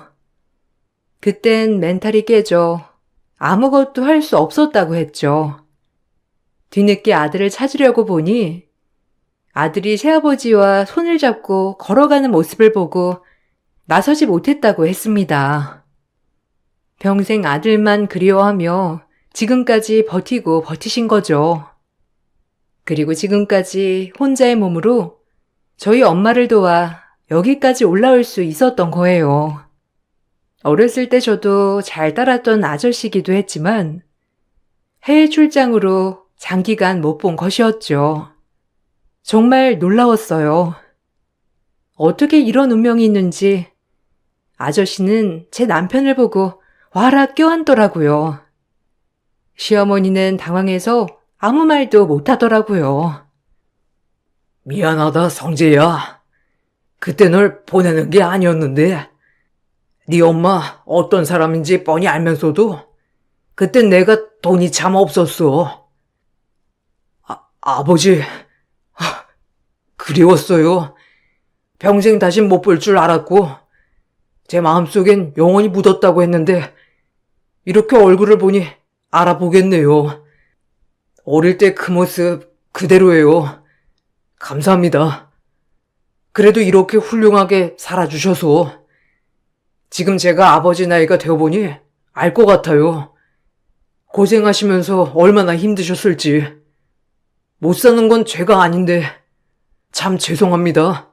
못난 아들이라서요. 은미야, 네가 우리 성재 결혼 상대였구나. 은미 남편이 누군지 참 해외에서도 궁금했는데 너였다니. 아저씨가 이제야 마음이 놓여. 미안하다. 네 시엄마 성격 내가 다 알지. 얼마나 힘들었을지. 병도 없고 정말 미안해. 내가 사과하마. 그때 엄마가 아버지가 집을 나갔다고 했어요. 그래서 우린 우리끼리 살아야 한다고. 다 제가 속은 거였군요. 죄송합니다, 아버지. 평생을 원망하고 지우려 했거든요. 그래도 얼마나 그리웠는지 몰라요. 아버지, 죄송합니다. 이 모습을 보고 시어머니는 소리를 고래고래 지르기 시작했어요. 하지만 시아버지 말 한마디에 찍소리도 못하더라고요. 본인도 과거의 본인 모습을 알기 때문에 더 이상 말을 하지 않는 것 같았어요. 정말 웃기더라고요. 저에게 히스테리를 부리러 왔다가 지금 본인 과거가 다 까발려지고 아들까지 뺏길 위험에 처했으니까요. 전 정말 어이가 없고 웃기더라고요. 이게 다 뭐하는 짓이야, 지금? 어디서 뒤지진 않았나 생각했는데 그래도 간부급으로 일하고 있었어? 그래놓고 생활비 한 푼을 안 보태? 네가 인간이야? 성재야, 아버지라고 부르지도 말아라. 아저씨가 네 아버지잖아, 안 그래? 닥쳐! 이 파렴치한 인간아! 바람 피우고 애 데리고 집 나갔느니 이제 와서 떳떳한 엄마인 척이야? 성재는 몰랐겠지. 네 엄마 바람나서 집 나간 거야. 그리고 나한테 널 빼앗은 거고. 그래놓고 뻔뻔하게 살고 있어? 네가? 용서 안 해? 시아버지의 호통에 시어머니는 입을 다무셨고 남편은 그때 아버지와 이혼을 한 게 어머니의 바람이라고 들으니 뒤통수를 한 대 맞은 것처럼 아무 말이 없더라고요. 그리고 천천히 입을 열고 말을 하기 시작했죠. 참 안쓰러웠어요. 남편도 말이죠. 바람 피워서 나간 거였어요? 지금의 아버지, 아니 그 아저씨랑? 난 그것도 모르고 평생을 아빠처럼 생각하겠다고 했는데 엄마 정말 최악이네요. 저 이제 엄마 보고 싶지 않아요. 은미도 엄마 때문에 아팠고 아버지도 엄마 때문에 이렇게 혼자 되셨고 그냥 이제 저 찾지 마시고 없는 아들로 치세요. 다신 보고 싶지 않습니다. 그만 여기서 나가주세요. 아니 성재야, 네가 어떻게 엄마한테 그럴 수가 있어? 내가 너 어떻게 생각하는지 알잖아. 너 잘 살게 하려고 집 나온 거야. 아빠 능력이 없어서 그런 거라고. 엄마 마음 모르겠니? 제발, 엄마는 너밖에 없는데 이제 와서 어떡해? 그렇게 울고불고하는 시어머니를 남편은 병실 밖으로 내쫓더라고요. 시어머니는 그대로 쫓겨났고요. 저희 엄마도 이게 무슨 상황인지 싶다가 워낙 아저씨와 친했던 사이였기 때문에 아저씨의 사연은 익히 들어 알고 있더라고요. 다만 그 여자가 저의 시어머니일 줄은 전혀 몰랐고요. 저도 남편이 완전한 가정인 줄 알았기 때문에 충격받은 건 사실이었죠. 어머님이 저런 분이었다는 것도 놀랍지만 놀라지 않은 사실이고요. 남편은 그리고 오열을 하더라고요. 그 모습이 참 안쓰러웠습니다. 처음엔 나에게 아버지의 존재를 말하지 않았다는 거에 화가 났지만 본인도 아버지를 잊으려고 얼마나 애를 썼을까 생각하면 마음이 아프더라고요. 미안해. 내가 진작 말했어야 했는데 참 나 한심하지? 당신은 가정 환경만 딱 보는 사람인데 차마 얘기를 할 수 없더라고. 아버지 잊으려고 노력도 많이 했었고 미안하다 정말. 속였다고 생각해도 좋아. 미안해 정말로. 아니야. 오죽했으면 그랬겠어. 사실 놀란 건 맞는데 그냥 아저씨도 원래 내가 잘 알던 분이고 어떻게 살았는지 아시는 분이니까 이제서야 퍼즐이 맞춰진다. 당신이랑 전혀 다른 어머님. 왜 당신이 이런 성품인지도 알 것 같아. 아저씨를 닮은 거지 당신은. 아, 그동안 얼마나 힘들었어 정말. 말을 하지. 내가 이런 거 이해 못할까 봐 그랬어? 속상하다 정말. 저와 남편은 껴안고 울고불고 했어요. 그리고 아저씨는 아들을 찾았고 이제 남편이 아들 노릇을 하고 있고요. 말 그대로 시어머니와는 절연을 했습니다.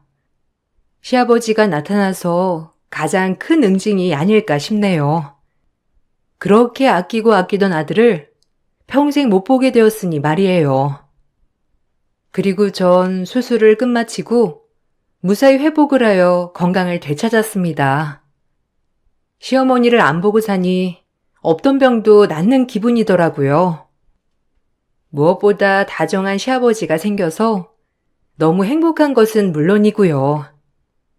요즘은 얼굴 좋아졌다라는 말을 어찌나 많이 듣고 있는지 가장 큰 행복이 아닐까 싶어요. 본인의 욕심을 주체 못해 말년에 가장 사랑하는 아들을 잃은 어머니. 참 그렇게는 절대 살지 말아야겠다고 생각을 했어요. 정말 끔찍한 모습이긴 하죠. 시어머니는 그 뒤로 집에도 찾아오고 남편에게 애원을 했지만 남편은 절대 만나주지 않았습니다. 머지않아 저희도 이사를 갔고 번호까지 모두 바꾼 상태였죠. 시어머니는 지금의 남편에게도 며느리 하나 잘 얻어서 한 재산 해먹자고 했다고 하더라고요. 하지만 아들과 손절당한 지금 그 바람 피워서 재혼한 아저씨와도 이혼을 했다고 하더라고요. 참 그 남자의 그 여자라고 생각이 들더라고요.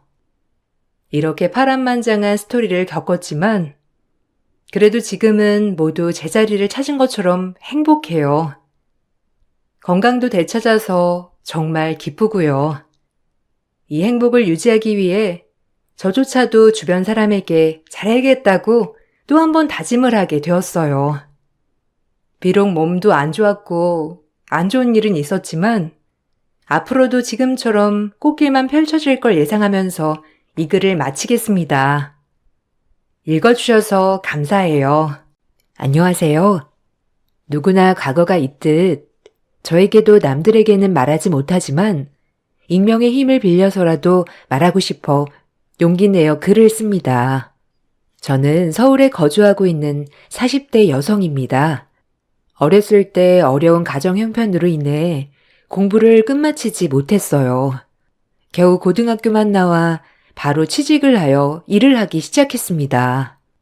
저희 집은 어렸을 때부터 철물점을 운영하였는데 그렇게 괜찮은 벌이는 아니었기에 제가 성인이 되자마자 일을 해야만 했죠. 꼭 대학교를 가서 이루고 싶은 꿈이 있었지만 잠시만 미루기로 하였어요. 일단 집안 살림에 보탬이 되는 게 우선이라고 생각했죠. 그리하여 졸업을 하자마자 우연한 기회로 백화점 안내데스크에서 일을 하게 되었어요. 그렇게 열심히 일을 하여 가정에 보탬도 되었고, 이제서야 경제적 어려움에서 벗어났다는 것이 제 스스로 만족했던 것 같네요. 대학교를 형편상 가지 못해서 항상 아쉬움은 남아 있었지만요. 백화점에서 일을 하게 되면서 그래도 많은 부류의 사람들도 봤던 것 같아요. 제 인생의 첫 번째 인생 공부가 시작되었던 거죠. 백화점 특성상 VIP 고객들을 많이 볼 수 있었는데 저와는 아예 다른 삶을 사는 것 같아 부럽기도 하고 신기하기도 한 일상이었습니다. 어느 날 일을 하던 중에 우연히 어렸을 적 아는 동네 오빠와 마주쳤어요. 너무 반가운 나머지 일 끝나고 밥을 먹게 되었어요. 어머, 오빠, 너무 오랜만이다. 아주머님은 잘 계시지? 아니, 그동안 어떻게 지낸 거야? 연락도 딱 끊고. 오빠네 그렇게 이사 간 뒤로 엄마가 많이 서운해 하셨어. 지금 무슨 일해? 우리 어렸을 때 재밌었는데. 여기서 이렇게 만나게 될 줄 누가 알았어. 아, 그러게. 우리 집 그때 사정이 있었어. 너 그거 알지? 우리 집 선산이 엄청 올라서 그거 팔았거든. 그래서 빚도 갚고 그 동네도 완전 뜬 거고. 지금은 조그만 사업체 하나 운영하고 있어. 나도 네가 여기서 일할 줄은 몰랐네. 나도 반갑다. 동네 오빠는 저희와 같은 동네에 살았는데 어느 날 갑자기 문득 자취를 감췄었습니다. 근데 그 이유가 가지고 있던 선산이 올라서 팔았다는 거였죠. 그리고 지금은 꽤나 부유하게 살고 있던 거였고요. 동네에서 같이 자란 오빠가 이렇게 멋지게 성공을 했다니 한편으론 기쁜 마음도 있는 반면에 제 자신이 부끄러워졌었죠. 나는 그동안 뭐 했나 싶은 생각도 들었고요. 아, 그렇구나. 너무 잘 됐다. 아주머니도 고생 많이 하셨는데 지금은 편안하시니까 너무 다행이다. 그럼 오빠는 뭐 사러 온 거야? 잠깐 뭐 좀 사러 들렸는데 나도 놀랬어. 너를 여기서 만나다니. 그렇게 이사 가고 나서 너 많이 보고 싶었거든. 얘기를 못했던 것도 걸리고 오늘 이렇게 만나니까 너무 좋다. 오늘 오길 정말 잘한 것 같아. 어머님, 아버님은 건강히 잘 계시고? 그렇지. 그러게, 오빠네 말없이 이사 가는 바람에 나도 얼마나 놀랐는데. 그래도 지금이라도 만났으니까 종종 연락하면서 지내자. 동네에서 우리가 좀 친하게 지냈어? 앞으로도 쭉 친하게 지내자고. 내가 오빠가 없어서 얼마나 의지했는데. 그래, 자주 보며 지내자. 말 나온 김에 쉬는 날이 언제야? 너 쉬는 날 맞춰서 나도 쉴 수 있으니까 그때 또 만나자. 어렸을 적 너무 의지했던 오빠를 이렇게 성인이 되어 다시 만나니 그래도 조금은 남자로 느껴지고 설레었습니다. 너무 멋있어진 오빠를 보니 저도 모르게 그런 마음이 들었나 봅니다. 다행히도 오빠도 저와 같은 마음이었죠. 그래서 저희는 본격적으로 그날을 계기로 종종 만남을 가지기 시작했습니다. 성인이 되고 성공한 오빠는 옛날의 동네 오빠가 아니었어요. 이건 너무 비싸다. 우리 딴 거 먹자. 이건 어때? 가격도 괜찮고 적당한 것 같은데. 이거 시킬까? 아니면 오빠 먹고 싶은 거 있어? 아, 수정아, 괜찮아. 다 시켜도 돼. 오빠 이런 거 사줄 능력 되니까 가격 보지 말고 다 시켜. 진짜 괜찮아. 너한테 쓰는 거 하나도 안 아깝다니까. 이거 먹고 너 옷도 좀 사줄게. 이제 내 여자친구면 이 정도는 입어줘야지. 괜찮으니까 다 골라. 알겠지? 사회 초년생인 제가 봐도 너무 멋있었네요. 그렇게 전 스며들었습니다. 남자친구가 된 오빠는 저에게 뭐든 아낌 없었어요. 어렸을 때 서로의 집 형편을 너무 잘 아는지라 저희 집 형편을 말 안 해도 알았고 제가 형편 때문에 대학교를 가지 못하였다는 것도 마음 아파했죠. 그렇게 한 해 한 해 시간이 가고 저희는 결혼을 약속했어요. 하지만 두려운 마음도 컸었죠.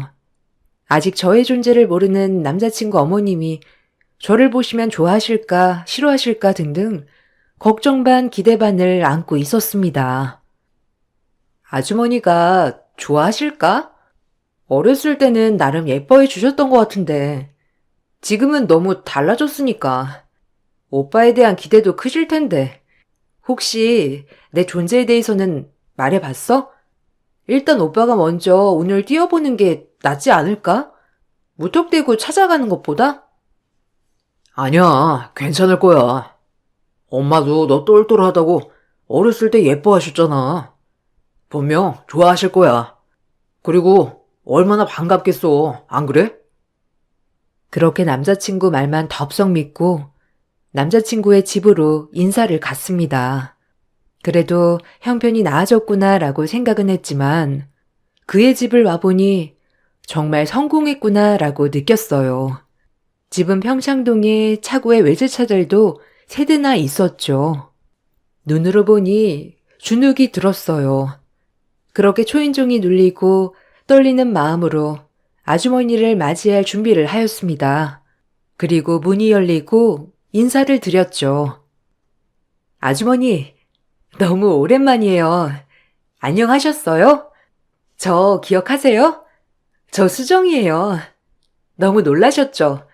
제가 오빠 여자친구입니다. 엄마, 놀랬지? 나 만나고 있다는 사람이 수정이야. 수정이 알지? 왜? 우리 앞집에 철물점 했던 수정이네 있잖아.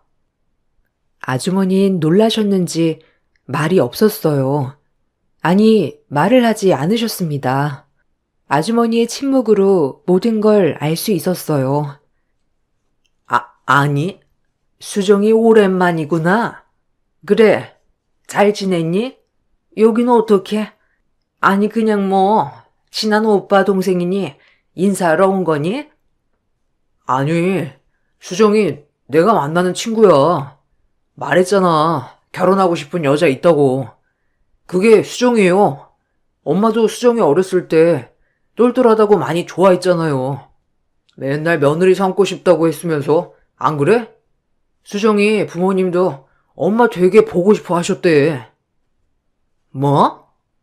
결혼? 너 무슨 결혼이 장난이니? 만난 지 얼마나 됐다고 결혼이야. 수정인 반가웠고 인사는 했으니 돌아가거라. 그렇게 어렸을 적 친하게 지냈던 아주머니, 아니 예비 시어머님께 문전박대를 당했어요. 아무래도 어머님은 나아진 경제 상황만큼 그에 맞는 며느리를 바라는 것 같았죠.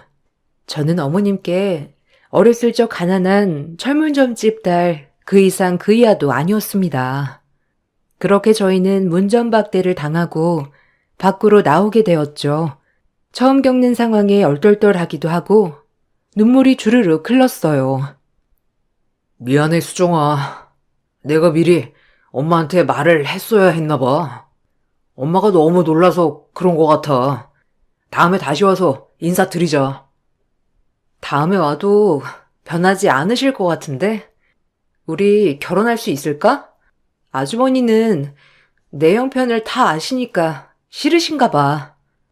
이제는 오빠네 집이랑 비슷한 환경을 가진 사람이랑 결혼하길 바라는 것 같아. 자신 없다. 이게 맞는 건지도 모르겠어. 그렇게 그날은 문전박대를 당하고 돌아가야 했어요. 저는 집에 가서 펑펑 울었죠. 이 모든 것이 가난해서인가? 내 직업 때문인가? 자책하며 그날은 밤을 꼴딱 새웠죠. 그리고 다음날 저는 퉁퉁 부은 눈을 하고 일터로 가야 했어요. 그렇게 출근을 하였죠. 정신이 없는 상태에서 일하고 있는데 누군가 제 앞에 섰어요. 안내를 해드리려고 눈을 마주치는 순간 놀랄 수밖에 없었죠. 놀랐니? 인태한테 물어서 찾아왔다.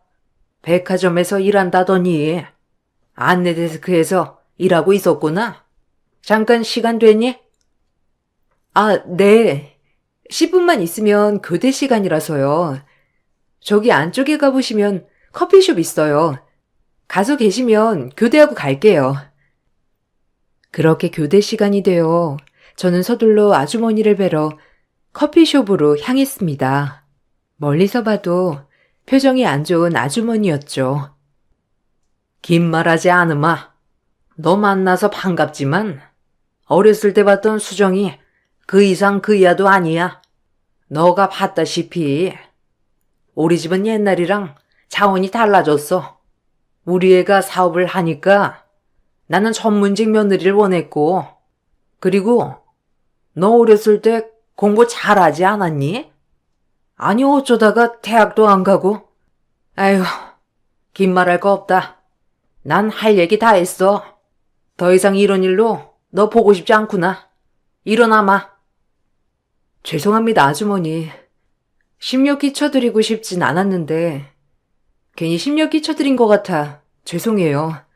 인태 오빠 우연히 만나고 저희 감정만 너무 앞세운 것 같아요. 아주머니 마음은 잘 전달받았어요. 더 이상 신경 쓰지 않도록 하겠습니다. 걱정 마세요. 그 말을 끝으로 어머님은 일어나셨어요.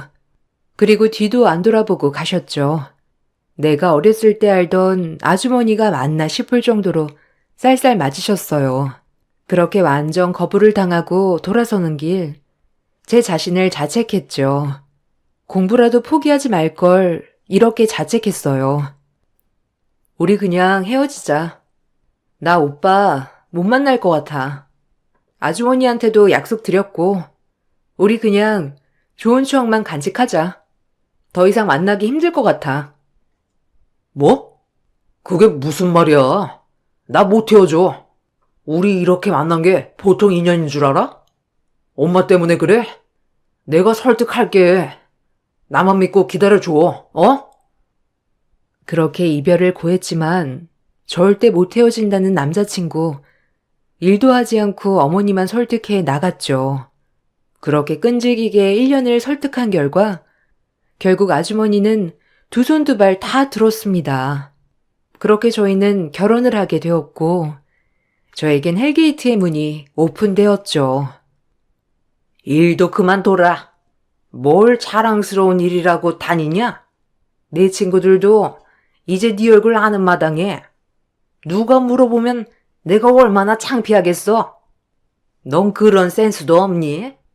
옛날에 우리 집이라고 생각하면 큰 오산이야, 알겠니? 아니 넌 어쩌다 그 모양이 됐냐?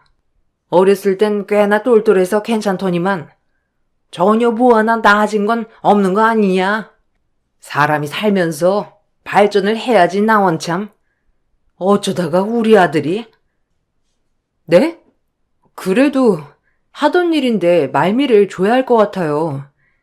그만두더라도 갑자기 그만두면 일할 직원이 없어서 그때까지만 다닐게요. 뭐야? 너 지금 나 무시하냐? 내가 그 옛날에 니네 옆집 살던 아줌마 같아? 당장 그만둬. 내일부터는 이 집에서 할 일이 많으니. 어머님은 막무가내로 일을 그만두게 했어요. 그리고 집안 살림에 전념했어요. 남편이랑은 행복했지만 남편은 아침에 나갔다 저녁에 들어오니 하루 종일 전 어머님과 같은 공간에서 있어야 했습니다. 어머님은 절 한시라도 가만두지 않았어요. 예, 빨래 널었냐? 빨래 널고 고구마 좀 구워라. 그리고 이따 잔디 관리 좀 하고. 아, 그리고 내 방 이불도 빨고. 넌 내가 꼭 말을 해야 하냐? 알아서 척척 못해? 아무것도 할 줄 모르면 집안일이라도 잘해야지. 꼭 내 입에서 말을 하게 만들어. 저도 한다고 하는데 그렇게만 말씀하지 마세요. 저 이따 서점 좀 갔다 오려고 하는데 그럼 하던 일 마저 하고 다녀올게요. 뭐? 서점은 왜 가는데? 아주 팔자 폈다. 남편이 벌어다 주는 돈으로 넌 고상하게 앉아서 책이나 읽겠다는 거야? 어머님은 돈도 마음대로 쓰지 못하게 했어요. 저는 백화점을 그만두고 제가 하고 싶었던 대학 진학을 하여야겠다고 생각했어요. 하고 싶었던 공부를 해보는 것이었죠. 물론 백화점 다니면서 한 푼 두 푼 모아서 나중에 대학교를 가려고 모아놨던 돈으로 말이죠. 제겐 꿈이 있었거든요. 이제 천천히 꿈에 다가가고자 노력을 해야겠다 생각했어요. 대신 이 얘기는 아무한테도 하지 않았고요. 좋은 결실이 이루어졌을 때 남편에게도 깜짝으로 말해야겠다 생각했습니다. 그리고 시간을 허비하지 말자고 생각했죠. 힘든 시집살이 속에 틈날 때마다 저의 공부는 시작되었어요. 심적으로 육체적으로 힘들었지만 꿈을 이룬 내 모습을 생각하며 열심히 했네요. 그 와중에 시어머니는 저를 볼 때마다 폭언을 일삼았어요. 저도 심적으로 많이 지쳐있던 상태라 견디기 힘들었고요. 너만 보면 내가 한숨이 나와. 아니 어쩌다 네가 우리 집 며느리로 들어온다냐? 진짜 인연 실기다. 달라붙을 걸 붙어야지. 너 우리 아들 돈 보고 달라붙은 거지? 어디 콩고물 떨어질 거 있나 싶어서 안 봐도 비디오야. 니까짓 게 백화점 안내나 하는 주제에 우리 아들을 꼬셔? 아우 열불나. 잠잠하다가도 갑자기 우라통이 확 치미네. 나랑 도대체 무슨 왼수를 졌나? 아유. 어머니, 저도 참는데 한계가 있어요. 제가 돈 보고 결혼했으면 지금 이 집에서 이렇게 살림만 하고 있겠어요? 전 오빠 사람이 좋고 다정해서 결혼한 거예요. 말씀 좀 가려하세요.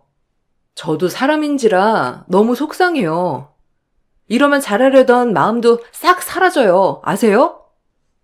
나중에 내 재산 빼돌리려고 하는 거 누가 모를 줄 알아? 택도 없을 줄 알아. 알겠어? 어디 철물점치 딸이 우리 집에 감히? 어머니, 예전엔 저희 집 엄마 아빠랑 그렇게 잘 지내놓고 지금은 왜 그러시는 거예요? 어머님도 힘든 시절이 있었잖아요. 뭐? 말이면 단 줄 알아 이게? 그 잠깐 어려웠던 시절 가지고 그러는 거냐 너? 그래서 내가 너랑 같다고 생각하는 거야? 아주 착각도 유분수지. 우린 너네 집이랑 레벨이 달라, 알아? 같은 동네 살았다고 똑같이 생각 말아라. 아주 불쾌하게 짝이 없으니까. 어머님은 예전 동네 얘기만 나오면 더 화를 냈어요. 계속 입에 달고 사는 말씀은 저희와 본인들은 다르다는 말이었죠.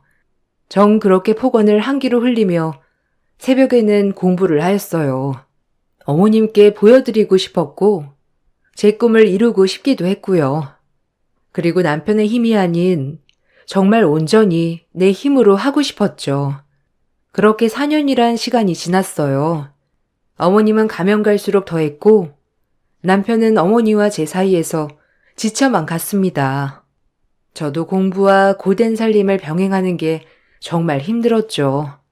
제 인생에서 두 번 다시 못할 일이라고 되뇌었죠. 노력은 결과를 배신하지 않는다는 말을 가슴에 새기며 아침부터 저녁까진 고된 집안 살림을, 저녁부터 새벽까진 대학교 입학 공부를 끊임없이 했습니다. 너무 앞만 보고 달려온 걸까요? 4년이란 시간이 지나고 보니 남편은 저에게 마음이 떠난 지 오래였죠. 어머니와 저의 고부 갈등도 지치고 일도 힘들고 저와의 대화도 줄더니 이제는 밖으로 돌기 시작했어요. 남편이 저에게 차가워지자 시어머니는 이때가 적기라고 생각했는지 남편에게 이간질을 하기 시작했습니다. 어이가 없었죠. 쟤 무슨 생각하는지 아예 모르겠다 아주. 분명 집안 재산 빼돌리려고 하는 거야. 그리고 애가 얼마나 바락바락 대드는지 내가 살 맛이 안 난다. 애비 없으면 아주 시미를 산송장 취급하는데 내가 억울해서 살 수 있겠냐? 너만 없으면 돌변하는 것을. 뭐? 엄마 말이 사실이야? 당신 집에 있으면서 어머니한테 말대꾸하고 그러는 거야? 집에서 그렇게 할 일이 없어 그래? 아니 당신 무슨 말을 그렇게 해? 내가 어머님한테 말대꾸를 할 사람으로 보이는 거야? 하루 종일 어머님이 하라는 거 하고 밤이 돼서야 겨우 4시간 생기는 거 자기가 더 잘 알잖아. 어떻게 어머님 말만 듣고 나한테 그렇게 말을 할 수가 있어? 아 진짜? 이제 다 지겹다. 시간이 지나면 해결될 것 같았는데 네가 어떻게 했길래 어머니가 매번 저러시는지도 이해가 안 가. 그렇게 어머님의 이간질로 남편은 더 저에게서 멀어져 갔어요. 그 멀어진 틈을 타 어머님은 대놓고 마담뚜를 불러 남편의 재혼자리를 알아보곤 했죠. 서글펐습니다. 그리고 정말이지 어떻게 해야 할지 모르겠더라고요. 저조차도 혼란스러웠으니까요. 이제 인태 마음만 완전히 돌리면 된다. 넌 이 집 재산에 기여한 것도 없으니 빈몸으로 온 그대로 나가기만 하면 돼. 이제 알겠니? 넌 유효기간이 5년도 안 되는 애야. 알아서 눈치껏 나가길 바랄것만 기어이 내가 이렇게까지 해야 해? 우리 인태는 재장가여도 선볼 사람들이 줄을 섰다. 승무원이니 선생님이니 너랑은 비교도 안 되지. 네 수준을 이제 알겠어? 어머니, 진짜 너무하네요. 도대체 왜 그러는 거예요? 정말 제가 가난해서 그러는 거예요? 있는 그대로 저를 봐줄 순 없나요? 봐줄래야 봐줄 수 있겠니? 너를 보면 그 구질구질하게 살던 때가 떠올라. 알아? 그리고 넌 그때나 지금이나 발전도 없이 한심하고 그런 애가 남자 하나 물어서 인생 필려고 하는 게 내가 용납이 안 돼. 너란 애랑은 도저히 같이 살 수가 없어. 누군 좋아서 이런 삶 사는 줄 알아요? 제가 그동안 그럼 이 시댁에서 어머님이 하라는 거 다 하고 외출 한 번도 못하고 이렇게 산 거는요? 제가 인생 필려고 시집 갔으면 그동안 집에만 있었겠어요? 도대체 왜 이렇게 저를 믿어주지 않는 거예요? 어렸을 땐 안 그러셨는데. 아무것도 가진 게 없는 애가 몸으로라도 때워야지 안 그러니? 난 너를 우리 집 가정도우미 그 이하로도 생각해 본 적 없어. 충격적이었죠. 절 싫어하는 건 알았지만 그동안 가사도우미로 생각했다니 너무 가슴에 상처가 되었어요. 그리고 말했죠. 전 그래도 당신을 정말 잘 모시고 싶었는데 당신에겐 가사도우미 그 이하도 아니었다고 하니 드릴 말씀이 없네요, 더 이상. 제가 노력한다고 한들 달라질 것 같지도 않고요. 제가 어떻게 해드리면 좋겠어요? 말해보세요. 뭐, 당신? 그래, 내가 원하는 건 너 빈털터리로 이 집 나가는 거. 더 이상 아무것도 따지지 말고 그냥 인태랑 이혼해 줬으면 좋겠다. 넌 그냥 싫어. 널 보면 가난이 다시 전염될 것 같아. 너희 집 철물점도 그대로고 발전도 없이 말이야. 빈몸으로 왔으니 빈몸으로 나가거라. 이 말을 듣고 걸레를 어머니 쪽으로 확 패대기친 후 남편에게 전화를 했습니다. 그리고 남편에게 말했어요. 마음 떠난 남편의 태도 또한 시어머니와 같았지만요. 남편은 또 무슨 일이 난 거냐 하면서 집에 기가를 했죠. 기간 남편을 데리고 거실에서 얘기를 꺼냈어요. 너무 우라통이 치밀어서요. 당신 어머니가 우리 이혼 말씀하시는데 오빠는 어떻게 하고 싶어? 나도 이제 지친다. 어머니는 나 며느리로 생각 안 해. 지금도 내가 있거나 말거나 오빠 재혼자리 알아보는데 내가 더 이상 어떻게 해야 해? 이제 나도 어찌해야 될지를 모르겠어. 미안하다. 결혼도 내가 다 밀어붙여놓고 책임도 못 지고 우리 이제 그만하자. 나도 너한테 미안하고 엄마랑 너 사이에서 지치네. 미안해. 이러려고 너랑 결혼한 게 아닌데 너한텐 내가 할 말이 없다. 미안하다. 그냥 이쯤에서 정리해.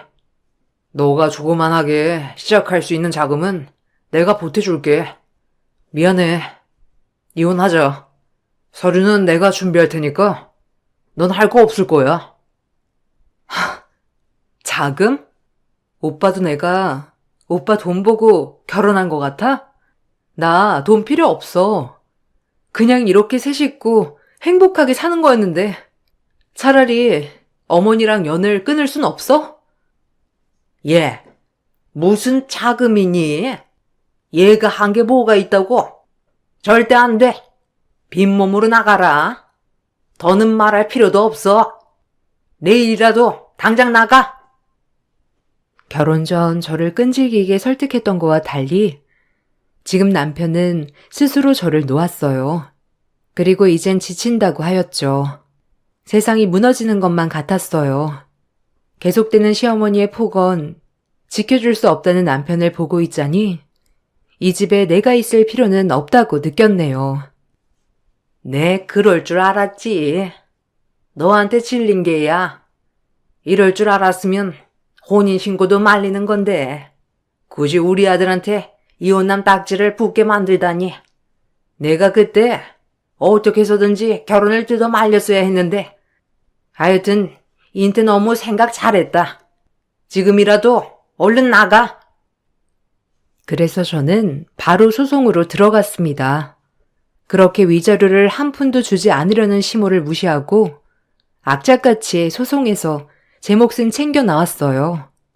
그동안의 시모의 폭언, 부당한 대우, 증거물들로 시모에게도 혼인 파탄의 책임을 물어 위자료를 청구했네요. 그리고 고시원을 알아봤어요.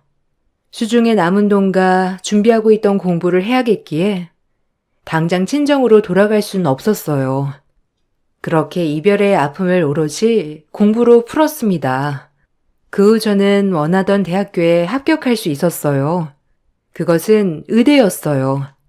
어려서 꿈인 의사가 되기 위해 제 꿈으로 한 걸음 다가섰습니다.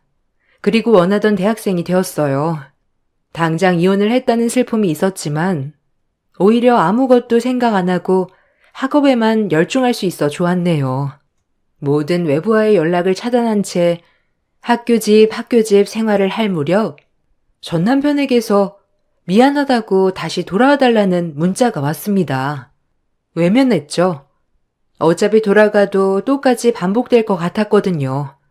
그리고 저는 6년간의 대학 생활을 끝내고 대학병원에 정식 인턴 의사가 되었습니다. 그렇게 이혼이라는 상처로 부모님의 가슴에 대못을 박은 저는 의사라는 선물을 안겨드렸어요. 혼자서 해냈다는 성취감에 자존감이 많이 올라갔죠. 그리고 전 달라져 있었습니다. 인턴을 끝내고 저는 산부인과라는 과를 선택하게 되었어요. 그렇게 이혼 후 12년이란 시간이 흘러서 저는 불임 클리닉을 개원했습니다. 나름 업계에서 유명하기도 하였고 난임 여성분들이 예약을 하려면 줄을 설 정도가 되었어요. 그렇게 일에 치여 살았고 제가 맨손으로 읽어낸 기쁨이었죠. 한번 결혼에 실패한 탓에 결혼은 다신 하고 싶지 않았어요. 하지만 그 시절이 있지 않았다면 지금의 저도 없었을 것이기에 항상 겸손했죠. 불임 클리닉에는 결혼한 지 오래된 부부들도 많이 왔고 아이를 너무 원하지만 가지지 못하는 마음 아픈 환자들이 많았죠. 그들의 마음을 헤아리며 임신을 도와주는 것이 저의 역할이었고요. 짧게는 1년, 길게는 7년까지도 꾸준히 다니는 환자들도 있었습니다. 그렇게 진료를 보던 중 저에게 일생일대의 통쾌한 사건이 발생하네요. 에구, 이번엔 착상까지 됐었는데 아무래도 배아가 많이 약했나 봐요. 조금 쉬시고 다시 시작하도록 하죠. 마음 잘 추스리세요. 그래도 냉동배 아들이 아직 남아있어서 다행이에요. 조금 회복하시고 다음번에 다시 하는 걸로 하죠. 오늘은 들어가세요. 선생님, 저 아이 가질 수 있는 걸까요? 시댁에서도 아이를 너무 원하고 저도 자꾸 이렇게 실패하니 조급해지네요. 아휴, 환자분 잘못이 아니에요. 그러니까 너무 죄책감 가지지 마시고 우리 예쁜 아가 올 날만을 기다려요. 시험관의 끝은 해피엔딩이니까요. 그렇게 5년을 시험관 진행을 했던 환자가 우는 모습을 보니 마음이 아팠어요. 그렇게 한 번 더 시험관을 진행하기로 하고 약속을 잡고 환자분은 돌아가셨죠. 그렇게 다음 진료날이 되었고 제가 잠깐 진료에 늦은 날이 있었어요. 사복을 입고 얼른 진료실로 들어가려고 하는데 낯익은 그림자가 보였죠. 12년 만에 전 시어머니를 만났습니다. 저의 오래된 환자의 시어머니로 말이죠.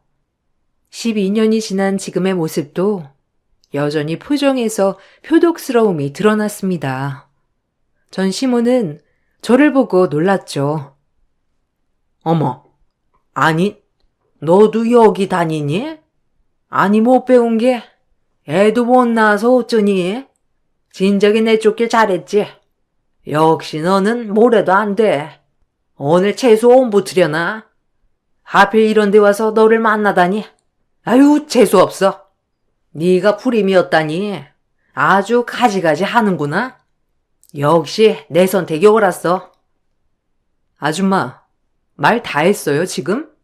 유감인데 아줌마 며느리 내 5년째 여기 단골 환자야. 내가 여기 환자로 보여? 웃겨 정말? 뭐? 네 환자라니? 아니 그게 무슨 말이야? 이게 말이면 다인 줄 아나? 어디서 없는 소리를 짓거려? 우리 애기가 네 환자라고? 그래. 아줌마가 그렇게 무시하고 구박하던 전 며느리 여기 대표 원장이다 이 아줌마야. 어디서 큰 소리를 내? 무식한 건 여전해가지고 아줌마 같은 사람들을 보고 졸부라고 하는 거야. 졸부가 수중에 돈이 생기면 눈이 돈다더니 아줌마가 딱 그 짝이야. 저의 12년 묵은 채증이 내려가는 것 같았습니다. 전 아줌마의 일그러진 표정을 보고 통쾌하단 생각이 먼저 들었네요. 어머, 어머니, 왜 그러세요? 여기 저 봐주시는 원장님이세요. 아휴, 죄송합니다, 원장님. 저희 어머님이 뭘 좀 오해한 것 같아요. 아니요, 다정씨. 다정씨가 죄송할 건 없죠. 시어머님이 저분이었다니 놀랍네요. 오늘은 시어머니랑 방문하신 건가요? 남편분은 항상 오면 검사실로만 들어가니까 다정씨 남편일 줄은 상상도 못했는데 다정씨도 마음고생이 이만저만 아니겠네요. 전 오히려 그 아줌마의 며느리인 저희 환자가 더 신경이 쓰였어요. 애를 낳지 못한다면 얼마나 구박을 받을까 싶었죠. 그리고 무슨 운명의 장난인가 싶었네요. 그렇게 구박하던 전 며느리의 병원에서 현 며느리가 불임 치료라니 참 예기치 못한 상황이었죠. 아니 네가 진짜 의사라고? 지금 그 말을 믿으라는 거야? 아니 니까짓 게 어떻게 의사가 됐어? 어이가 없네 진짜. 무슨 니까짓 게? 저까짓 게라니. 아줌마, 말 가려서 해요. 지금 여기가 어디라고 와서 큰 소리야? 누군 막말 못하는 줄 알아? 경찰 부르기 전에 당장 나가. 내가 돈 좀 있어 보니까 알겠던데. 돈도 잘 써야 돈이지. 아줌마처럼 있는 티는 다 내고 남 무시하면서 자랑하는 돈은 더러운 돈이더라고. 나 당신 치료하는 거 아니니까 아줌마 재산 많다고 자랑하지 말고요. 교양을 좀 익히세요. 무식해서 말을 섞을 수가 있어야지. 뭐? 이게 말이면 탄 줄 아나?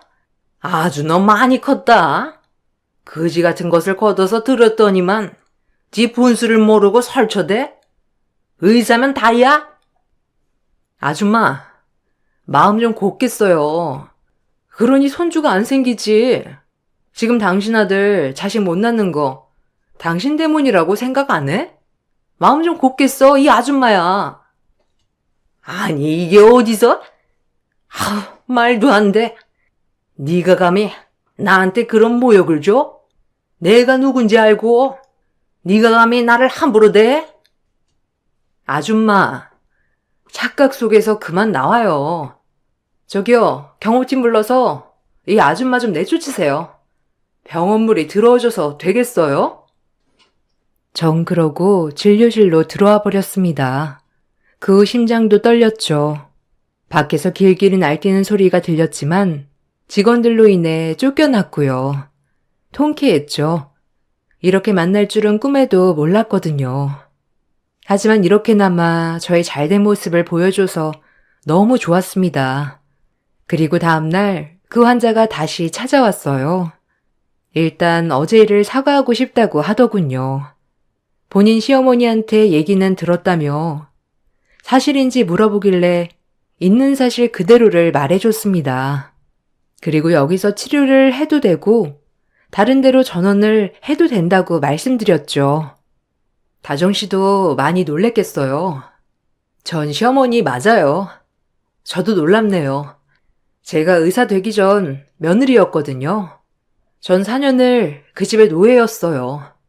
매일 돈 보고 결혼한 사람 취급을 하면서 하여튼 지금은 아예 말도 섞고 싶지 않네요. 하지만 다정 씨한테는 감정 없어요. 제가 그 집에 도움 한번 받은 적 없고요. 전 남편이랑은 깔끔히 이혼한 상태고 다정 씨는 신경 안 쓰셔도 될 것 같아요.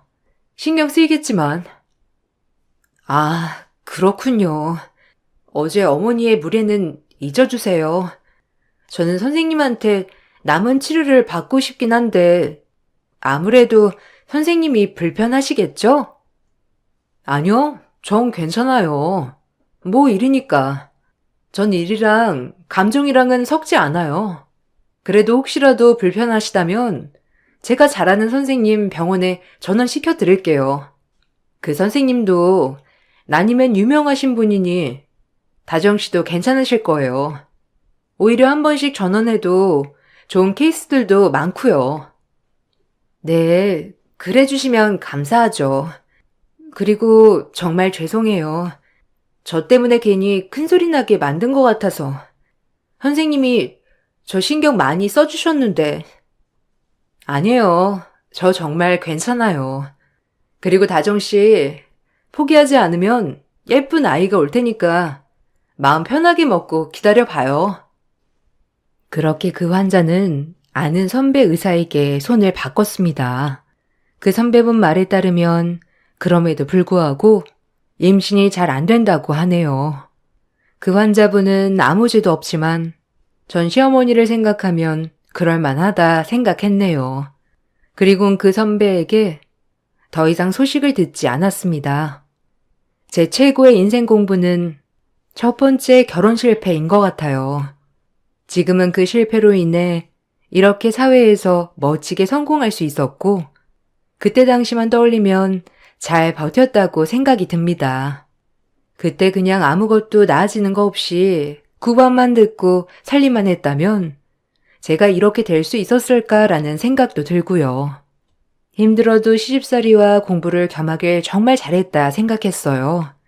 전 남편 때문에 결혼이란 환상이 다 깨졌지만 이제 다 잊고 좋은 사람 만나 저도 재혼을 준비해 보려 합니다. 아무한테도 할 수 없는 저의 이야기지만 오늘은 이렇게 글로나마 풀어봤네요. 여러분들도 실패했다고 좌절하지 마시고 내 자신을 믿고 달려가다 보면 좋은 일은 반드시 올 거예요. 제 사연 끝까지 들어주셔서 감사합니다.